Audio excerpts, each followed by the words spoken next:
एक बात हमने पहले भी कही, आज फिर कहते हैं।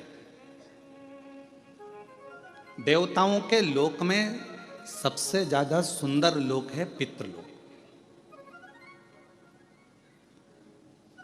और देवताओं के लोक में सर्वश्रेष्ठ सबसे सुंदर लोक अगर माना गया है तो पितृलोक माना गया। जिस पितृलोक में पितृ निवास करते हैं, रहते हैं। अब आप कहोगे गुरुजी ये पितृलोक का वर्णन कहाँ है? तो शिव महापुराण के प्रारंभ में विद्येश्वर संहिता के अंतर्गत ही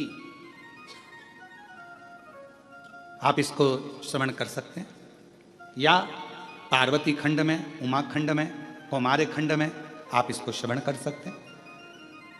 भगवान पितृलोक में पितरों की 3 बेटियां हैं, मेना, धन्या और कला। ये कथा अपने को शिव महापुराण में मिलती है।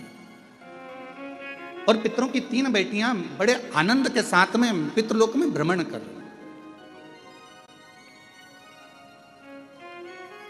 और भ्रमण करते करते पितृलोक में वो तीनों, मेना, धन्या, कला, भ्रमण करते करते चल रही थी। और उन्हीं पितृलोक के दरवाजे पर सनकादि ऋषि बैठकर तप कर रहे हैं, साधना कर रहे हैं। सनत कुमार बैठे हैं और भगवत भजन में डूबे हुए, मंत्र जाप में, नाम जाप में, स्मरण में डूबे हुए, तप साधना में डूबे हुए। थोड़ी देर बाद वहीं से मेना निकल कर जाती हैं।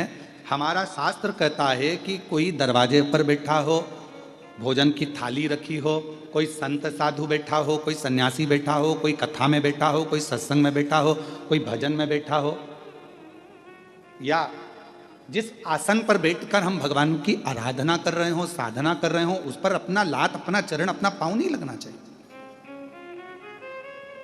जिस आसन पर बैठकर हम भजन करते हैं उस आसन को पाँव से नहीं सरकाना चाहिए, उस आसन को पाँव से एकत्रित नहीं करना चाहिए, हिलाना नहीं चाहिए। कई लोग बैठने से पहले अपना बैठने का जो सेटिंग करते हैं तो पहले पाँव से, इधर आसन है तो उसे पाँव से घसाएंगे। अगर उठाना ही है तो झुककर उठाओ उसको और फिर रखो उसे। पर पाँव का प्रयोग आसन में भी नहीं किया जाता, पाँव का प्रयोग बासन मतलब बर्तन में भी नहीं किया जाता। पाँव का प्रयोग अगर कोई दरवाजे पर बैठकर सत्संग कर रहा है, भजन कर रहा है, कीर्तन कर रहा है, मंत्र जाप कर रहा है, तो उसको अपने पाँव का, चरण का कहीं भाग न लगे, उस पर भी ध्यान रखना चाहिए। अब मेना, धन्या, कला पितरों की बेटियां हैं। अब पितरों की बेटियां आराम से निकल रही थी, पर मेना जब निकल कर गई तो उसके जो लहंगा था, अब आज के ज़माने में तो इतना भारी तो लहंगा नहीं चलता, पर उस समय पर तो सोना, रतन, माणिक, मोती, हीरा, पन्ना सब लहंगों में जड़ा रहता था। तो जैसे ही मेना निकल कर गई तो उनका जो लहंगा था वो सनत कुमार की जंघा पर लग गया। धन्या निकल कर गई, उनका शरीर का जो वस्त्र था, लहंगा था, वो उनके शरीर पर लग गया।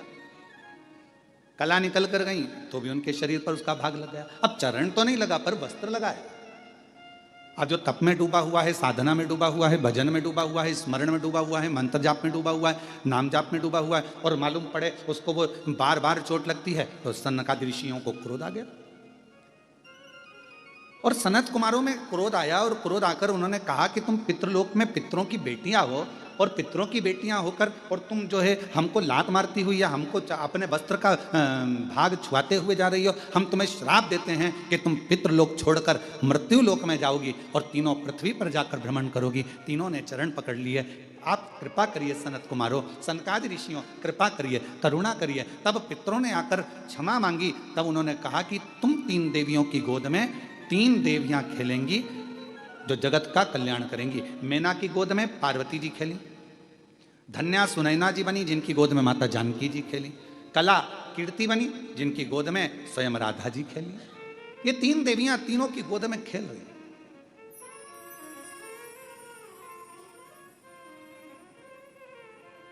और पितृलोक का सुख छोड़कर मृत्यु लोक में आ गई।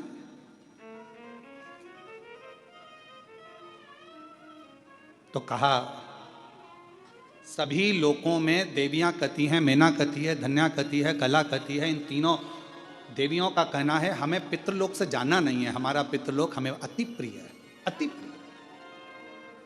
और ये सत्य है। भले आपका छोटा सा झोपड़ा हो ना, आप कितने भी अच्छे होटल में रह रहे हो, कितने भी अच्छे आप कॉटेज में रह रहे हो, खूब डेवलप का गद्दा है डनलप का, और खूब जोरदार पानी भी मिल रहा है, वेटर भी लगे हैं, भोजन भी मिल रहा है, और बढ़िया चाय भी मिल रही है, कॉफ़ी भी मिल रही है, उसके बाद भी 1 महीना 15 दिन 20 दिन आप रहोगे, रहने के बाद आपको एक ना एक दिन आपके घर की याद भर जरूर आएगी। भले वो टूटा हुआ झोपड़ा क्यों ना हो, चाहे उस घर में तुम्हारा साधारण सा रुई का गद्दा क्यों ना हो, चाहे उसमें चटाई क्यों ना बिछी हो, पर अपने घर की याद अपने को जरूर आती है। अब तुम लोगों को आई कि नहीं आई वो हमको नहीं मालूम, पर ये तो निश्चित है कि अपने घर की याद अपने को आती। सही बात है, कथा में याद नहीं आती, बाकी के समय पर तो आती है ना, निश्चित है। तो भले कितने भी वीआईपी कॉटेज में रह लो, भले तुम कितने भी आनंद के साथ रह लो, पर घर की याद जरूर। तो मैना धन्या कला तीनों देवियां पृथ्वी पर भ्रमण करती हुई कहती हैं हमें पितृलोक की याद आती है, पितृलोक हमारा लोक सर्वश्रेष्ठ है। और ये सत्यता है। पितृलोक क्यों श्रेष्ठ है? तो माता मैनावती से पूछा गया। एक बार हिमालय राज ने पूछा कि मैना तुझे अपने पिता का घर पितृलोक इतना प्रिय क्यों है? तो मैना जी ने कहा कि जब पृथ्वी पर कथा होती है, मृत्यु लोक में पृथ्वी पर जब कथा होती है, भगवान शंकर की यह पवित्र धरा मृत्यु लोक में जब भी विष्णु महापुराण की कथा होती है, जितनी देर तक कथा के पंडाल में जितने लोग बैठकर कथा श्रवण करते हैं या किसी भी माध्यम से जितने लोग, जैसे आस्था चैनल पर सुन रहे हैं, फेसबुक यूट्यूब पर श्रवण कर रहे हैं, आप जहां जहां बैठकर कथा को श्रवण कर रहे हैं अपने अपने घरों में, जितनी देर तक आपका ध्यान शिव महापुराण की कथा में रहता है, उतनी देर तक भगवान वैकुंठ छोड़कर पितृलोक में पितरों के ऊपर हाथ रखकर कथा को श्रवण करते हैं। अब आप लोग जितने लोग बैठे हो, आपके पूर्वज, आपके दादा परदादा 71 पीढ़ी में, कोई महिला है बेटी है उसकी 71 पीढ़ी, कोई पुरुष है उसकी 71 पीढ़ी। तो जितने लोग भी इस आस्था चैनल पर कथा को सुन रहे हैं, फेसबुक यूट्यूब पर कथा को श्रवण कर रहे हैं, या बेरलूट की इस पवित्र घृष्णेश्वर महादेव की इस पवित्र हॉल में बैठकर इस कथा को श्रवण कर रहे हैं, आप जितने भी सुन रहे हैं, आपके पूर्वज, आपके पितर, आपके देवता, आपके दादा परदादा 71 पीढ़ी में जहां कहीं पर भी होंगे, वो पितृलोक में जब बैठे रहेंगे, आप कथा श्रवण कर रहे होंगे, उस समय पर भगवान देव अधिदेव महादेव, भगवान नारायण और भगवान ब्रह्मा, इंद्र, 33 कोटि देवता पितृलोक में जब तक आप कथा सुनते हो, उतनी देर तक वो पितृलोक में हमारे पूर्वजों के पास उनके कंधे पर हाथ रखकर ऐसे श्री शिव महापुराण की कथा को श्रवण करते हैं और वर देते हैं। देख तेरे परिवार वाले कथा सुन रहे हैं, देख तेरे परिवार वाले कथा करवा रहे हैं, देख तेरे परिवार वाले 3 घंटे तक कथा में अपने हृदय को, अपने चित्त को, अपने मन को लगाए हैं। जा पितृपक्ष में ये कथा तेरे पूर्वजों के आनंद में ये श्रवण कर रहे हैं। मैं 16 दिन के श्राद्ध में, भगवान नारायण कहते हैं, मैं वर देता हूं कि जो पितृपक्ष की कथा श्रवण करता है उसकी मनोकामना देवाधिदेव महादेव पूर्ण कर देते हैं। ये नारायण वचन देते हैं। और तेरी कृपा बिना ना हिले एक भी अणु, लेते हैं श्वास तेरी कृपा से तनु तनु। ये प्रभु कृपा, ये शिव कृपा, कहीं ना कहीं परमात्मा की बड़ी, जब कथा नहीं आ रही थी, अभी ऑनलाइन कथा नहीं चल रही थी और अधिक बारिश हो रही है, जलवृष्टि बहुत ज़्यादा है जगह जगह पर, जहाँ जहाँ कथा होना थी, भीलवाड़ा होना थी, एक गुजरात होना थी, एक हिमाचल होना थी, और इतना पानी इतना पानी इतना पानी। तो उनको देखते हुए कि किसी को जनहानि ना हो, कोई आए कथा में और किसी को तकलीफ ना हो, इसलिए समितियाँ उस कथा को रोकते रोकते फिर इस कथा को ऑनलाइन पर लेकर आई, जिससे आप सभी इस कथा का रसत्व अपने घर बैठकर कर सकें, श्रवण कर सकें। ये पितृपक्ष है। 16 दिन है राजा कर्ण के, जिसने अपनी जिंदगी में खूब दान दिया है। कहते हैं कर्ण जैसा दानी संसार में नहीं हुआ है। एक बार स्वयं अर्जुन ने कह दिया था कि राजा कर्ण को इतना दान, लोग दानवीर कहते हैं, दानवीर कर्ण कहते हैं, दानवीर कर्ण कहते हैं, मैं भी तो दान करता हूं, तो मेरा नाम भी तो दानवीर अर्जुन होना चाहिए,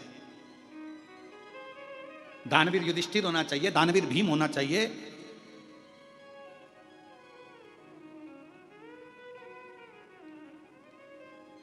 क्यों?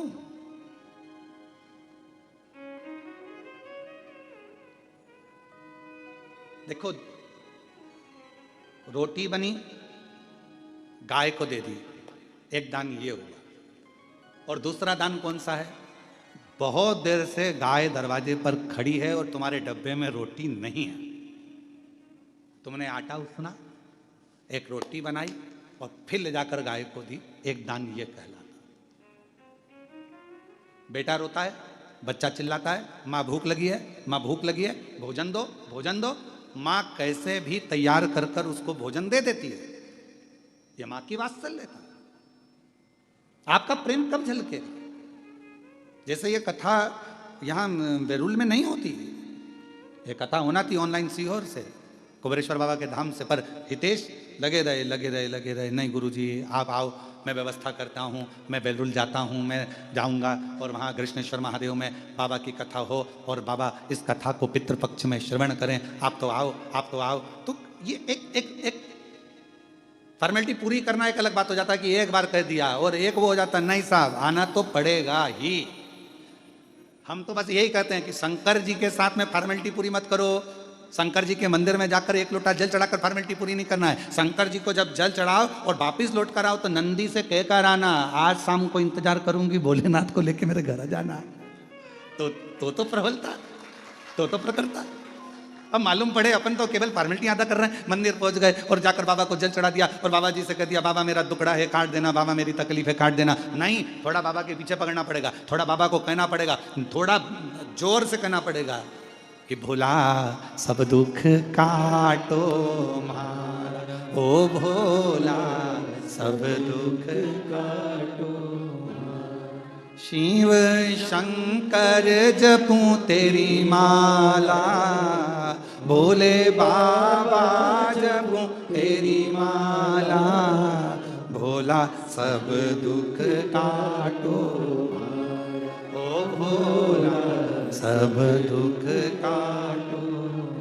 थोड़ा जाकर विनय करना पड़ेगा, थोड़ा पकड़ना पड़ेगा, बाबा को हाला हजूर पकड़ना पड़ेगा। मैंने सुना है ब्रह्मलोक में तू नहीं रहता, मैंने सुना है वैकुंठ लोक में तू नहीं रहता, मैंने सुना है इंद्रलोक में तू नहीं रहता, मैंने सुना है गरुण वरुण लोक में तू नहीं रहता। मेरा शंकर तू तो पृथ्वी पर रहता है ना, मृत्यु लोक में रहता है ना। जब मृत्यु लोक में रहता है तो मेरा तो पड़ोसी हुआ ना।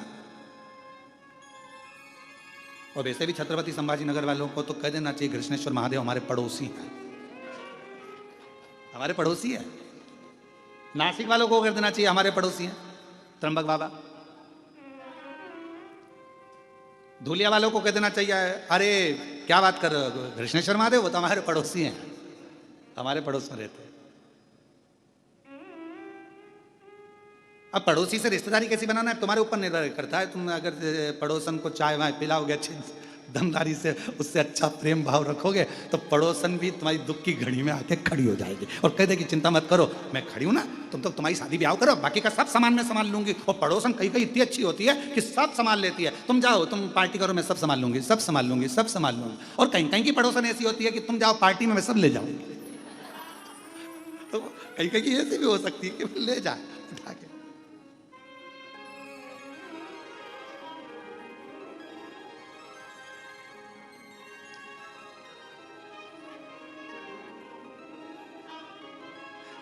एक परसों के दिन एक भक्त, एक माता जी थी बड़ी बुजुर्ग थी और वो कुबेरेश्वर धाम पे आई। हम वहीं थे शाम के समय पर, तो उन्होंने कहा कि गुरु जी, मैंने कहा बोलो जी, तो कहा गुरु जी, हमने कहा बोलो जी, कहा गुरु जी, मैंने कहा बोलो भी जी, कुछ तो बोलो। गुरु जी, मैंने कहा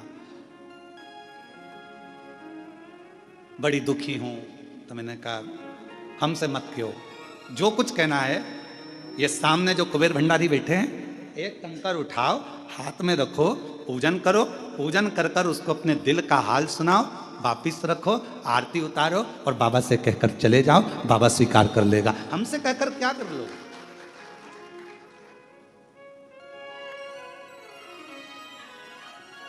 हमसे कहकर क्या करो। फिर थोड़ी देर बाद उसके मन में गुरु जी, मैंने कहा क्या हुआ जी, चप्पल कोई ले गया। हमने कहा बताओ, हमने कहा इसीलिए तुम्हारा मन पूजन में नहीं लग रहा, ध्यान तो वो पादुका में पड़ा हुआ है, चप्पल में पड़ा हुआ है, और तुम ध्यान लगाओ तो कैसे लगे। यहां तो जरा सा हम पहले भी कहें, पति पत्नी फोन पर बात करे और पति का ध्यान काम में लगा रहे तो पत्नी कह देती है तुम्हारा दिमाग है कहाँ, ध्यान कहाँ है तुम्हारा, मैं तुमसे बात कर रही हूँ तुम्हारा ध्यान ही नहीं मेरे ऊपर, थोड़ा सा तो उत्तर में सोच समझ कर दो। और पति भी कह देता है पत्नी से तू कहाँ बैठी, कहाँ तेरा ध्यान है, मैं तेरे से बात कर रहा हूँ तेरा ध्यान ही नहीं है, तू कहाँ सुन रही है, कहाँ कर रही है, ध्यान नहीं लगता। और मैंने तेरे ही भरोसे बाबा, तेरे ही भरोसे हवा बिच उड़ती जावांगी बाबा, डोर हथो छड़ी मैं कटी जावांगी भोले, मैं तेरी शंभू, मैं तेरी। तो हमारा और आपका ध्यान ये उसी में कहा गया, जैसे एक स्टूडेंट ऑन बैठे थे बहुत सारे, एक टीचर ने एक स्टूडेंट को खड़ा करा, बेटा खड़े हो जाओ। जी सर, बोलिए केले के फायदे बताओ। तो उसने कहा सर, केले का फायदा ये होता है कि उससे हड्डी मजबूत हो जाती है, और केले के छिलके का फायदा ये होता है कि उससे हड्डी वापस टूट जाती है। टीचर ने कहा बेटा नीचे बैठ जाओ।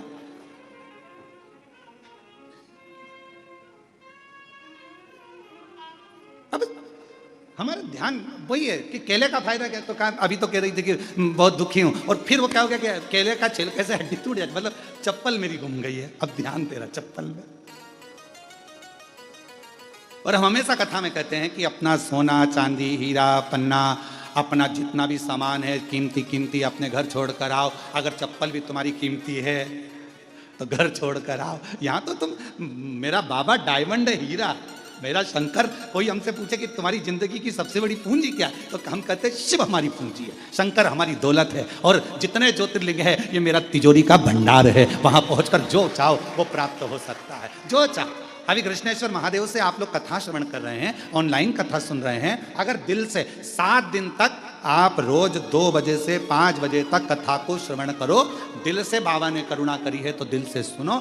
7 दिन के बाद पूरे 16 श्राद्धनी और जिस कामना से सुन रहे हो, बाबा आपकी वो कामना 16वें दिन तक पूर्ण जरूर कर देगा, ये निश्चित है, क्योंकि ये पितृपक्ष की कथा।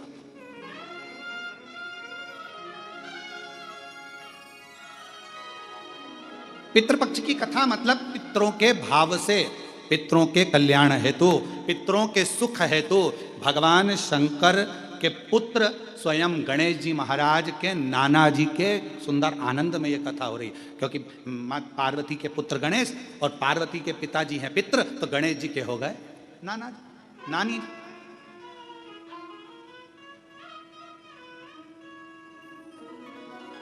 जो कामना कर कर श्रवण कर रहे हैं, जो भाव से श्रवण कर रहे हैं, और पूरे देश विदेश में बैठे हुए शिव भक्त आस्था चैनल पर जो कथा सुन रहे हैं, दिल से श्रवण करें अपने जीवन को आनंदित करने के लिए। पितृलोक बड़ा सुंदर, और बड़ा सुंदर पितृलोक, उस पितृलोक का आनंद भी दूसरा। तो मन नहीं लग रहा हमारा, मन नहीं।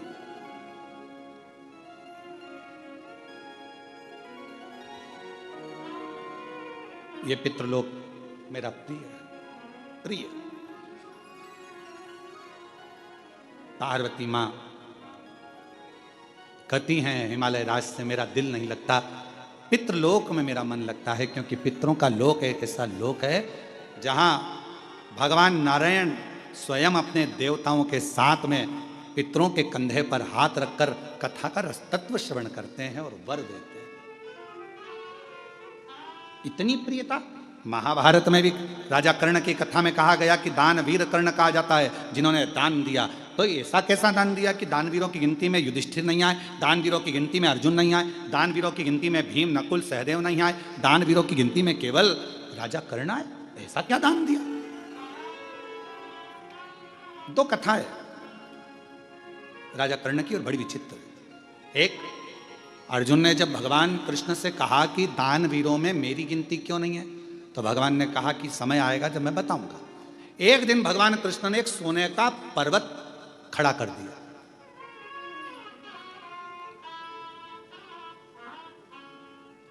और भगवान कृष्ण ने अर्जुन से कहा अर्जुन ये सोने का पर्वत है, मेरा मन कह रहा है कि तू एक काम कर, तू सबको सोना दान कर, तेरे हाथों से जा भर भर के दान कर। अर्जुन ने सारे नगर में सूचना कर दी कल सुबह 9 बजे से लेकर शाम को 5 बजे तक सोना दान किया जाएगा, आ जाओ। सारे गांव के लोग लाइन लगा कर आ गए। अर्जुन ने तगाड़ी भर भर कर, एक एक तगाड़ी सोने की सबको देना प्रारंभ कर दिया। सब डला भर भर कर सोना लेकर चल दिए। अर्जुन दे देकर थक गया, पर वो सोना खत्म नहीं, समाप्त नहीं।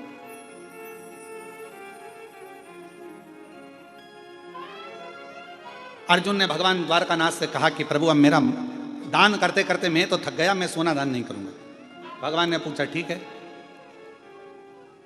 भगवान ने कर्ण को बुलाया, कर्ण ये सोने का पहाड़ है, दान करना। कर्ण ने सूचना करवा दी सारे नगर में, कल सोना वितरण होगा, आ जाना और ले जाना। सारे के सारे आ गए, खड़े हो गए।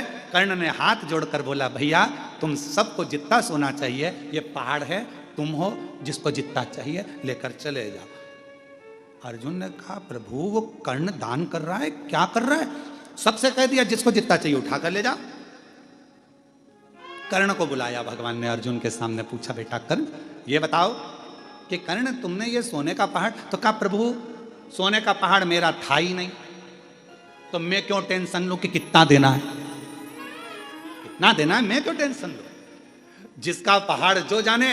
और दान करने का आपने कहा, तो ये भक्त लेने वाले और आप देने वाले, तो बीच में मैं देने वाला कौन? जिसकी जितनी मर्जी हो भर के ले जाए, मेरा क्या है? अर्जुन स्तुप्त तो हो गया देखकर, स्तुप्त। कई लोगों की आदत रहती है, किसी के यहाँ सत्यनारायण जी की कथा में जाते हैं और अगर उनको प्रसाद का कटोरा दे दिया जाए कि लो प्रसाद बांटो, तो वो आधी आधी चम्मच बांटेंगे। अरे प्रसाद वाले का प्रसाद तेरा काम है देने का, अच्छा दिया जाए, तो तेरा क्या जाए? अरे तो सबको भी तो देना। आखिरी में सबको देने के चक्कर में इतना सारा प्रसाद बढ़ गया, तो घर का मालिक ही बोला पूरा ही बांट देते, काहे को इतना सारा बचा लिया? हम घर में गिने चुने 4 लोग तो हैं, अब 4 लोग में इतना सारा प्रसाद रह जाएगा, कौन खाएगा, क्या करेंगे? सब बांट।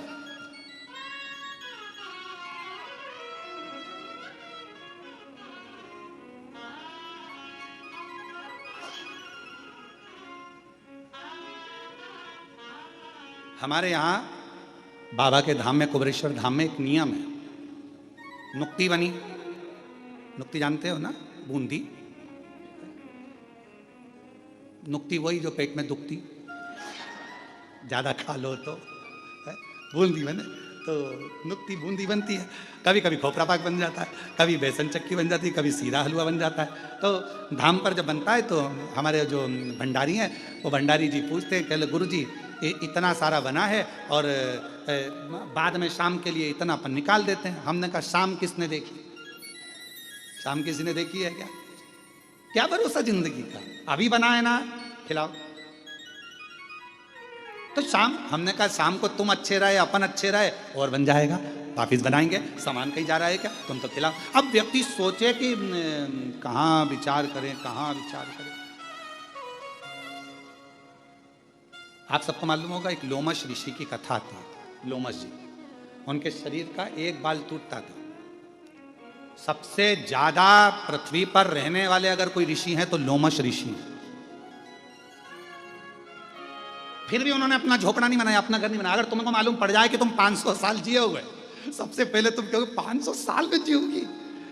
500 साल बनाओ, जरा जोरदार अच्छा महल बनाओ, जोरदार कालीन बिछाओ। 500 साल रहना है तो मकान तो अच्छा होना चाहिए ना, गाड़ी भी जोरदार होना चाहिए, बंगला जोरदार होना चाहिए। अब तुम सबको मालूम है कि 100 साल नहीं जी रहा आज का आदमी, 70-80 में कम निपट जाओ, कौन सा भरोसा है? पहले तो फिर भी सोचा जाता था कि 100 साल तक जिएगा। आज के जमाने में तो कोई भरोसा ही नहीं है कि कब निपट जाएगा। और आजकल तो नई बीमारी, वो अटैक ऐसा हो गया है, हार्ट अटैक, बेचारा कहीं का जिम कर रहा है तो ही आ जाता है, कहीं का खाना खा रहा है तो आ जाता है। अभी एक हमें कोई ने बताया था, आशीष ने, कि एक तमिलनाडु में एक पति पत्नी की शादी हुई और दोनों शादी करके घर के अंदर आए। पहली विदाई बहू की हो रही थी और पत्नी को अटैक आ गया। मालूम पड़ा, पति को सूचना मिली, पति को भी अटैक आ गया, दोनों ही निपट गए।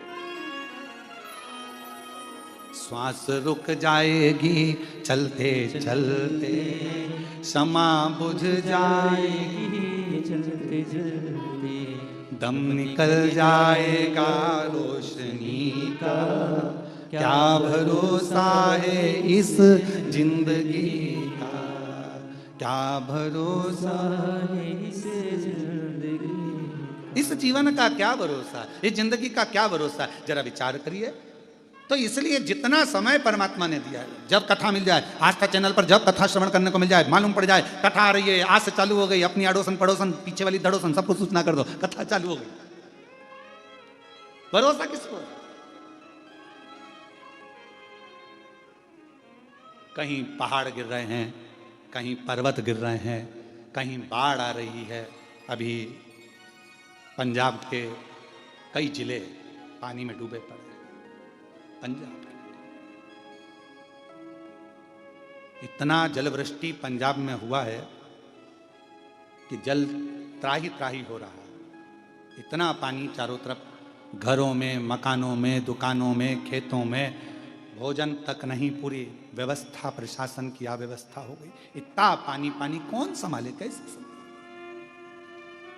आज पंजाब की स्थिति देखकर पंजाब में निवास करने वाले सभी शिव भक्तों को इतना जरूर कहूंगा, मेरा देव अधिदेव महादेव जल्दी से जल्दी सब बागडोर अच्छे से संभाले, और जो भी भरा हुआ स्थान है पानी से पंजाब का, वो सब खाली होकर बड़े प्रेम से सभी सुरक्षित रहें। सबकी रक्षा मेरा कृष्णेश्वर महादेव, मेरा काल अधिपति महाकाल बाबा, मेरा कुबेर भंडारी करे। और पंजाब के जितने भी शिव भक्त जो शिव कथा को सुनते आए हैं, अगर आपके क्षेत्र में पानी नहीं है तो हाथ जोड़कर निवेदन करूंगा कि जिन जिन क्षेत्रों में पानी भरा पड़ा है वहां पर शंकर भगवान का नाम लेकर आप बिटलेश सेवा समिति की ओर से, कुबेरेश्वर बाबा की ओर से वहां भंडारे चलाएं, भोजन कराएं, बच्चों को वस्त्र की व्यवस्था करें। हमने भी पंजाब में भटिंडा में वहाँ के भटिंडा के मेयर महोदय के पिताजी अमरजीत सिंह जी से बात करी 2-3 बार। उनको हमने एक ही बात कही, आप जब कहेंगे श्री विठलेश सेवा समिति पंजाब के लिए चावल कहें तो ट्रकों में भरा कर चावल भेज दिए जाएं, आटे का बोलें तो आटा भरा कर भेज दें। और अगर जो बच्चे हैं, क्योंकि बेटियां हैं, कुबेरेश्वर धाम बाबा कुबेर भंडारी का धाम, कुबेरेश्वर धाम प्रत्येक बेटियों का मायका है, और जितने भी पुरुष वर्ग हैं उनका ससुराल है, बच्चों का ननिहाल है। तो इस मायके से जब आप कहोगे हम ट्रक भरकर कपड़े, ट्रक भरकर अनाज जब चाहो जब भेज दो। विठलेश सेवा समिति और कुबेरेश्वर धाम परिवार आपके साथ हमेशा खड़ा हुआ है। ये कुबेर भंडारी आपका पिता का घर है, मायका है, मायका। हमने भटिंडा के मेयर महोदय को ये सूचना दी है कि जब जरूरत पड़े आप सूचना करें, ट्रक भराकर कपड़े बच्चों के पहनने के, मेरी जीजियों के लिए, मेरे जीजाओं के लिए पहनने के वस्त्र आदि, कम्बल रजाई जो कहो वो यहाँ से विठलेश सेवा समिति सीहोर कुबेरेश्वर धाम भेज दे।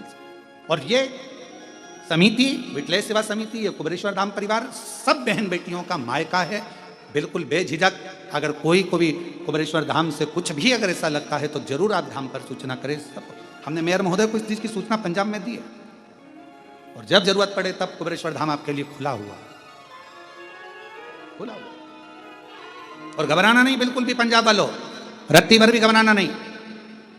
वाहेगुरु जी आपके साथ हैं, मेरे भोलेनाथ आपके साथ हैं, और पूरा भारत आपके साथ है, पूरा भारत आपके साथ। बिल्कुल नहीं घबराना, बच्चों को हौसला देना, कोई बात नहीं। पानी में अगर घर चला, पानी में अगर दुकान गई है, टेंशन नहीं लेना, बाबा वाहेगुरु जी सब अच्छा करेंगे, भोलेनाथ जी सब अच्छा करेंगे, सब अच्छा, चिंता ना करें। शिव शिव है, जीवन का कोई भरोसा नहीं। और हम तो बाबा के भरोसे चलते हैं, हम तो बाबा के भरोसे चलते हैं। ये दुनिया वाले जलते हैं, ये दुनिया वाले जलते हैं, हम तो बाबा के भरोसे चलते हैं, हम तो बाबा के भरोसे चलते हैं। काशी वाले के भरोसे चलते हैं, डमरू वाले के भरोसे चलते हैं, सीहोर वाले के भरोसे चलते हैं, कृष्णेश्वर नाथ के भरोसे चलते हैं, हम तो बाबा के भरोसे चलते हैं। ये बाबा की कृपा, ये उसकी उदारता है, जीवन का कोई ठिकाना नहीं। पहली कथा राजा कर्ण की कर रही है कि यह सोने का पहाड़ है, तुम लेने वाले वो देने वाला, मैं बीच में क्यों पढ़ूं कि एक तगाड़ी दूं कि 2 तगाड़ी दूं, जिसकी मर्जी होता ले जा। हमने हितेश नारखेड़े जी से कहा कि कथा के यजमान कौन बनेगा, तो हितेश नारखेड़े जी बोले पहले तो कृष्णेश्वर महादेव बनेंगे। ठीक, हमने कहा नहीं वो तो बन गए, फिर पूजन में कौन बैठेगा, तो कि पिताजी बैठ जाएंगे, एक हमारे ससुरा जी बैठ जाएंगे। तो हमने कहा ये भी अच्छी बात है।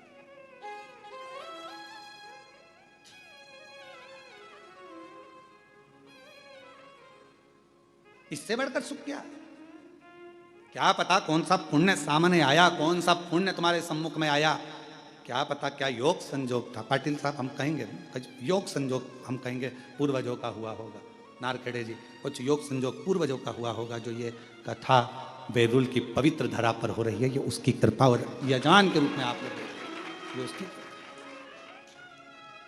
और मेरी जितनी जीजियां बैठी हैं यहाँ पर, पता नहीं आपको सूचना कैसे मिल गई वो तो हमको नहीं मालूम, पर ये जरूर है कि आप लोग आए हो तो कुछ प्रभु कृपा से होगा।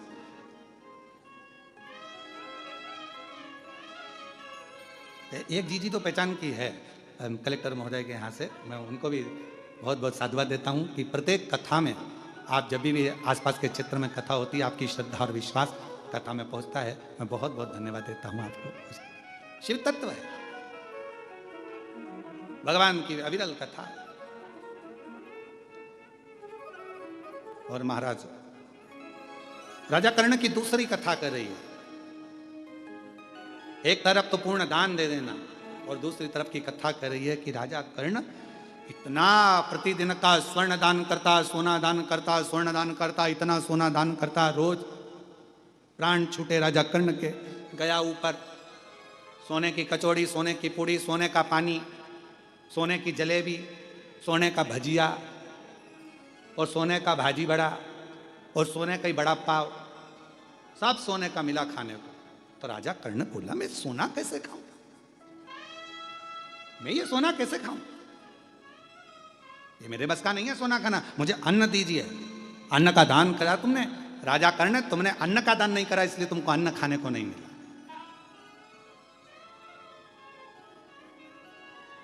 इसलिए शिव महापुराण की कथा कहती है, मौका मिले वस्त्र दान अपनी जगह पर है, स्वर्ण दान अपनी जगह पर है, मुद्रा दान अपनी जगह पर है, भूमि दान अपनी जगह पर है, पर शिव महापुराण की कथा कहती है अन्न दान सर्वश्रेष्ठ माना गया है। जो दिया वो प्राप्त, जो दिया वो प्राप्त।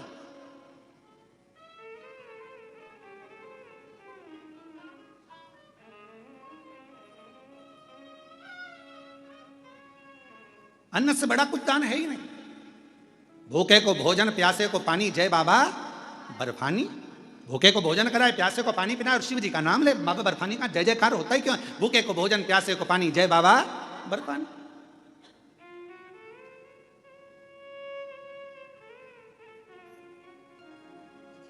क्यों कुबेरेश्वर धाम पर अन्न का दान दिया जाता है। अन्न का दान, कुबेर का भंडार, कुबेरेश्वर धाम की रीत है। वहां जो आता है थोड़ा अन्न लेकर आता है, चावल ले आएगा, गेहूं ले आएगा।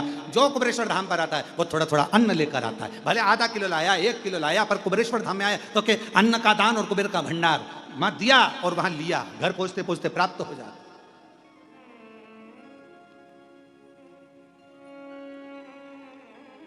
तुमने अन्न नहीं दिया है राजा कर्ण, तुमने भोजन में अन्न का दान नहीं दिया। तो राजा कर्ण को लगा कि अन्न नहीं दिया तो अब क्या होगा, तो कहा कि तुम्हें भोजन खाने को नहीं मिलेगा। राजा कर्ण ने कहा कि मुझे कुछ दिन दे दो, मैं पृथ्वी पर जाकर अन्न का दान करूंगा। राजन, अभी तो तुम्हारा शरीर जला नहीं है, अंतिम संस्कार नहीं हुआ, तुम्हारी माँ कुंती वहीं बैठी हुई है, तेरे शरीर को नहीं जलने दे रही है, तो चिंता मत कर, जा हम तुझे वापिस जीवित करते हैं। जाकर तुझे 16 दिन दिए हैं, 16 दिन में तू जितना दान कर सकता है अन्न का उतना कर ले। राजा कर्ण पृथ्वी पर आए और माँ गंगा के तट पर पहुंच गए और गंगा के तट पर भोजन कराना प्रारंभ करा। ब्राह्मण हो, साधु हो, सन्यासी हो, तपस्वी हो, साधक हो, उपासक हो, सांसारिक मनुष्य हो, मानव हो, कैसा भी हो, पर आओ और भोजन ग्रहण करो। सारे के सारे भोजन ग्रहण करने आते, तब राजा कर्ण उनको भोजन कराकर विदा कर देता। और आखिरी में जब राजा कर्ण के 16 दिन के प्राण 16 दिन बाद जब गए, राजा कर्ण को अब भजिया, पकोड़ा, गुलाब जामुन, इमरती, भजिया,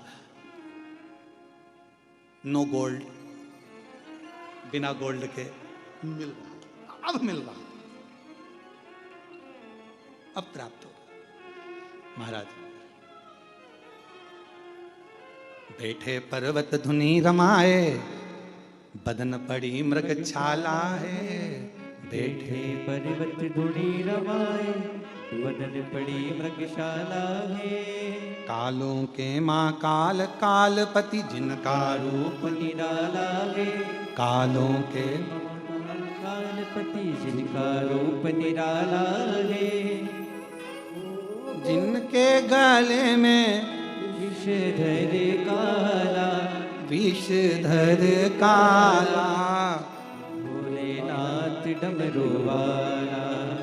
बड़ा है दयालु भोलेनाथ डमरू वाला, बड़ा है दयालु भोलेनाथ डमरू वाला। ओ बड़ा है दयालु भोलेनाथ डमरू वाला, बड़ा है दयालु सब गाइए। भोलेनाथ डमरू वाला, बड़ा है दयालु भोलेनाथ डमरू वाला, बड़ा है दयालु भोलेनाथ डमरू वाला। जिनके गले में विषधर काला, विषधर काला, भोलेनाथ डमरू वाला, बड़ा है दयालु भोलेनाथ डमरू वाला, ओ बड़ा है दयालु भोलेनाथ डमरू वाला। बड़े भाव से पीछे वाले भी दोनों हाथों से।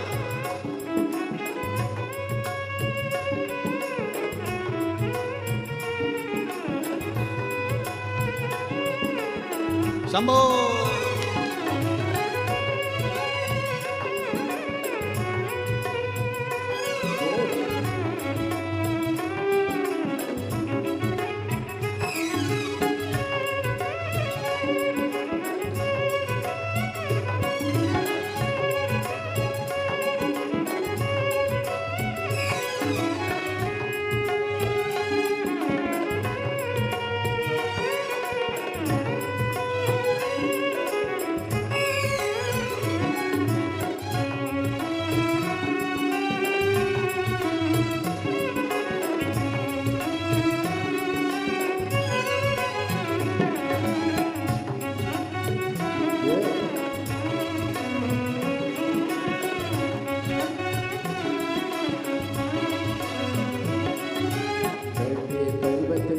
रमावे बदन पड़ी मृगशाला है, बैठे पर्वत धुड़ी रमाए बदन पड़ी मृगशाला है। कालों के महाकाल सदाशिव जिनका रूप निराला है, कालों के महाकाल सदाशिव जिनका रूप निराला है। ओ गोदी में जिनकी गजानन लाला, नीलकंठ वाला भोलेनाथ डमरू वाला, बड़ा है दयालु भोलेनाथ डमरू वाला, ओ बड़ा है दयालु भोलेनाथ डमरू वाला। जिनके गले में विषधर काला, वो नीलकंठ वाला भोलेनाथ डमरू वाला, बड़ा है दयालु भोलेनाथ डमरू वाला, बड़ा है दयालु भोलेनाथ डमरू वाला।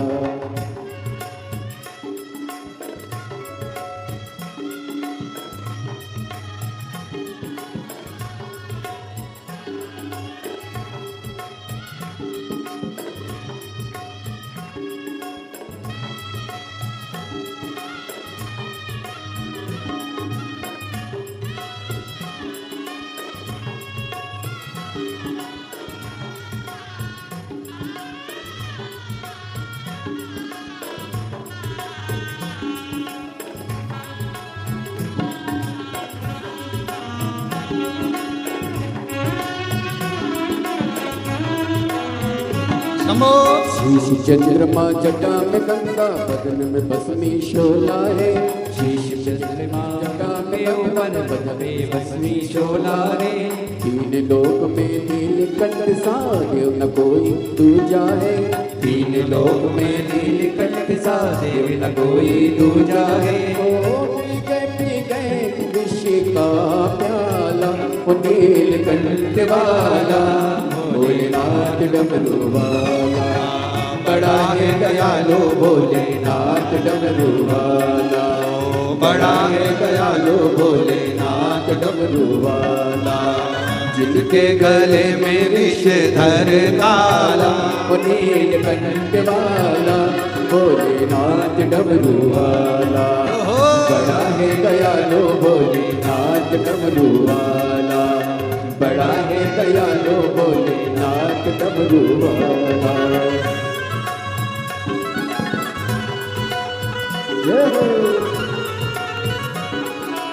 शंभो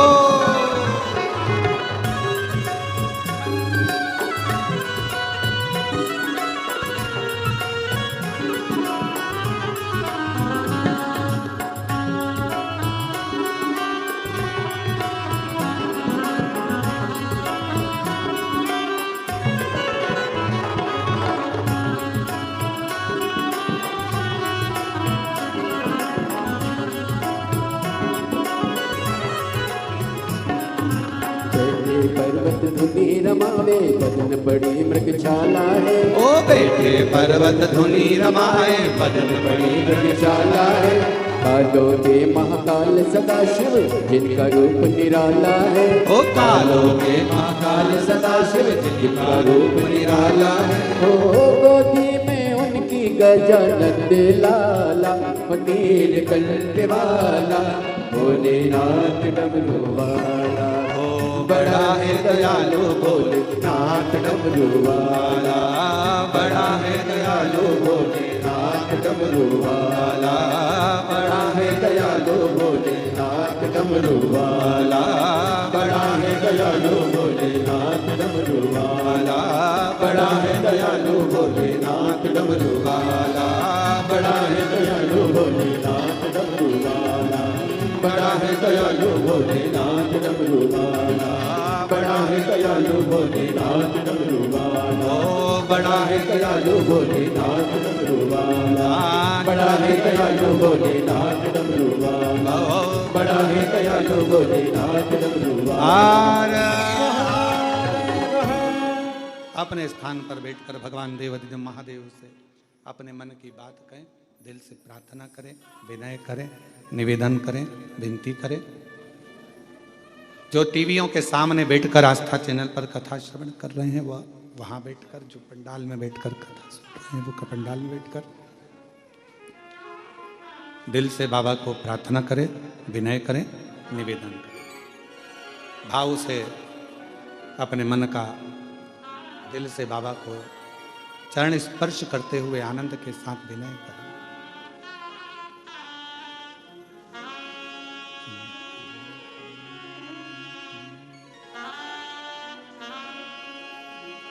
श्री शिवाय नमस्तुभ्यं, श्री शिवाय नमस्तुभ्यं, श्री शिवाय नमस्तुभ्यं, श्री शिवाय नमस्तुभ्यं, श्री शिवाय नमस्तुभ्यं। भोला सब दुख काटो हमारा, ओ भोला सब दुख काटो हमारा। शिव शंकर जपो तेरी माला, भोले बाबा जपो तेरी माला, भोला सब दुख काटो हमारा, ओ भोला सब दुख काटो हमारा। वेश है मंगल मंगलकारी, वेश है मंगल मंगलकारी। शमशान वासी हमारा, शमशान वासी हमारा, ओ भोला सब दुख काटो हमारा, ओ भोला सब दुख काटो हमारा।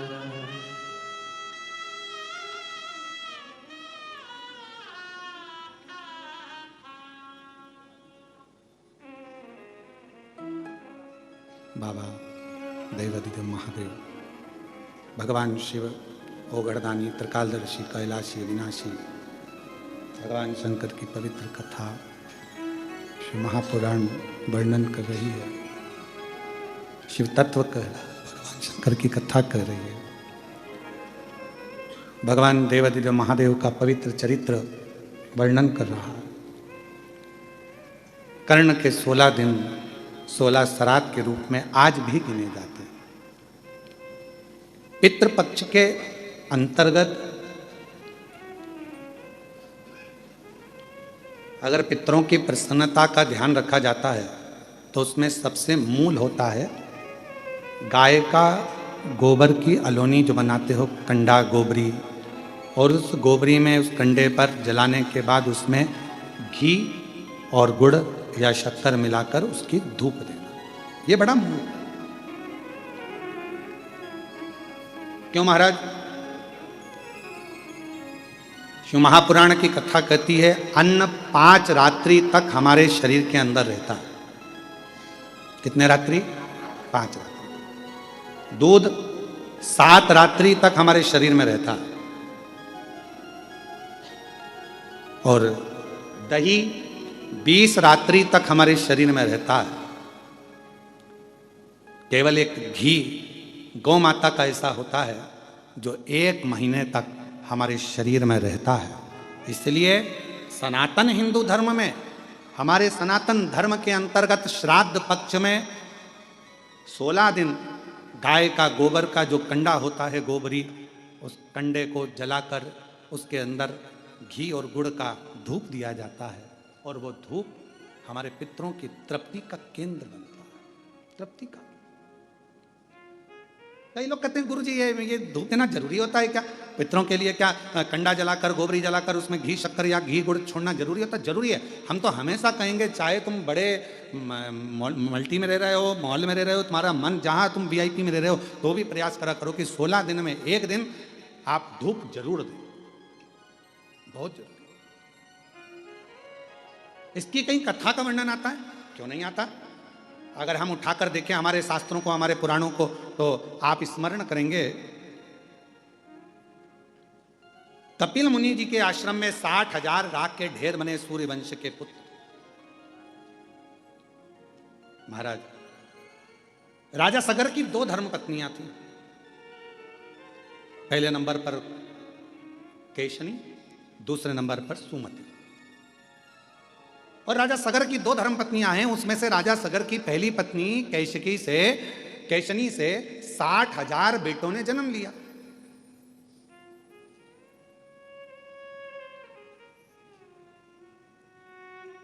अब कई लोगों के मन में एक प्रश्न खड़ा हो जाता है, गुरु जी, एक बच्चे को नारी जन्म देती है तो उसकी स्थिति क्या रहती है, और आप कह रहे हो कि 60,000 पुत्र को जन्म? तो मेरी जीजियों, मेरी बहुओं, बेटियों, मेरी माताओं, मेरी बहनों, एक बात का स्मरण रखना कि पूर्व में संतान प्राप्ति के लिए बहुत सारे व्रत होते थे और उन व्रतों में तब साधना का जब बल बढ़ता था तो गर्भ का कष्ट नहीं होता था और मां अपने बच्चों को जन्म दे देती थी उस तप बल के कारण। आज भी आप लोग देखिए विदेशों में क्या होता है। विदेशों में 2 तरह के हॉस्पिटल बने हुए। एक जगह पर लिखा हुआ है यहाँ नॉर्मल डिलीवरी होती है, जापा होता, और एक जगह पर लिखा था यहाँ ऑपरेशन से बच्चे होते हैं।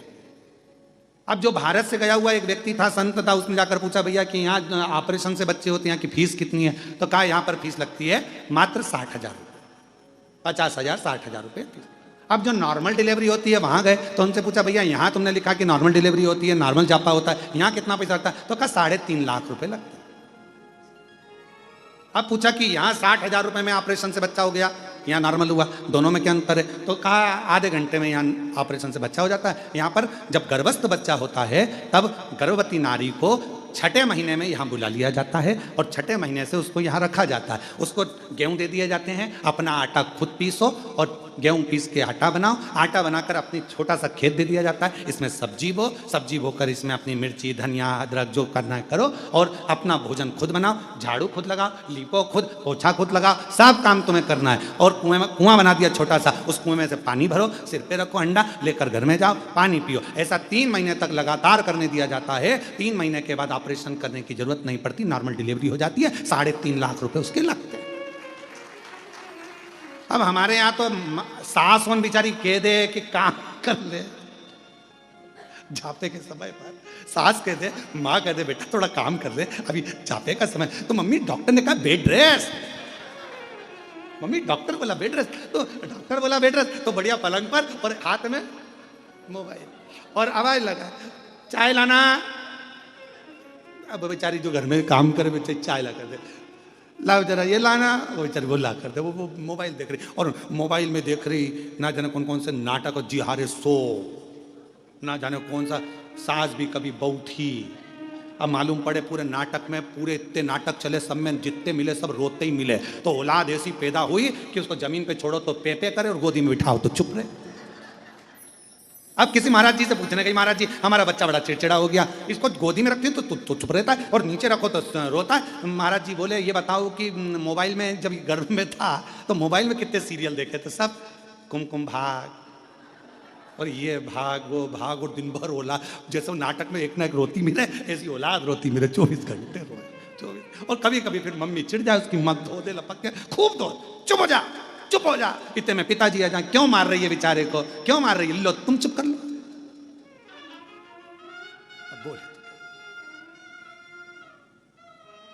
भाई, तो किसी किसी के मन में आता है, ये प्रश्न खड़ा हो जाता है, 60,000 राजा सगर की पहली पत्नी केशनी से 60,000 बच्चे, तब साधना बल उपासना ये प्रबल थी। और दूसरी पत्नी से सुमति से एक पुत्र हुआ राजा सगर। समय आया, राजा सगर ने एक यज्ञ रखा अश्वमेघ। उस अश्वमेघ यज्ञ के घोड़े को इंद्र चुरा कर ले गए और उनको कपिल मुनि के आश्रम में बांध दिया। अब आपके मन में फिर अगला प्रश्न आएगा, क्या देवता ऐसे होते थे कि दूसरे के घोड़े चुरा के दूसरी जगह बांध दिया है? बहुत ध्यान रखना, ईर्ष्या एक शब्द ऐसा है जो किसी को भी बढ़ते हुए नहीं देख सकता। आप उन्नति की सीढ़ी पर चढ़ोगे, आपको वो देख नहीं पाएगा। ईर्ष्या, ईर्ष्या एक शब्द ऐसा है जो किसी को बढ़ता हुआ नहीं देख सकता। इसके पास गाड़ी कैसे आ गई, इसका बंगला कैसे बन गया, ये इतने ऊंचे पद पर कैसे पहुंच गया, इतनी अवधि कैसे हो गई, इतना प्रतिष्ठा कैसे हो गई, इतना नाम कैसे चल रहा है, इतना दौलत कैसे आ गया, इतना धन कैसे आ गया, इतना वैभव कैसे आ गया। ये ईर्ष्या व्यक्ति के भीतर पनपती रहती है, ईर्ष्या। और फिर निवेदन है, दूसरे को कोई मतलब नहीं है, सबसे ज्यादा तकलीफ अपनों को होती है। ये ईर्ष्या अपनों को तकलीफ देती है। तो क्या करना चाहिए? लोग जलेंगे, ईर्ष्या करेंगे तो क्या हम गाड़ी में नहीं घूमें?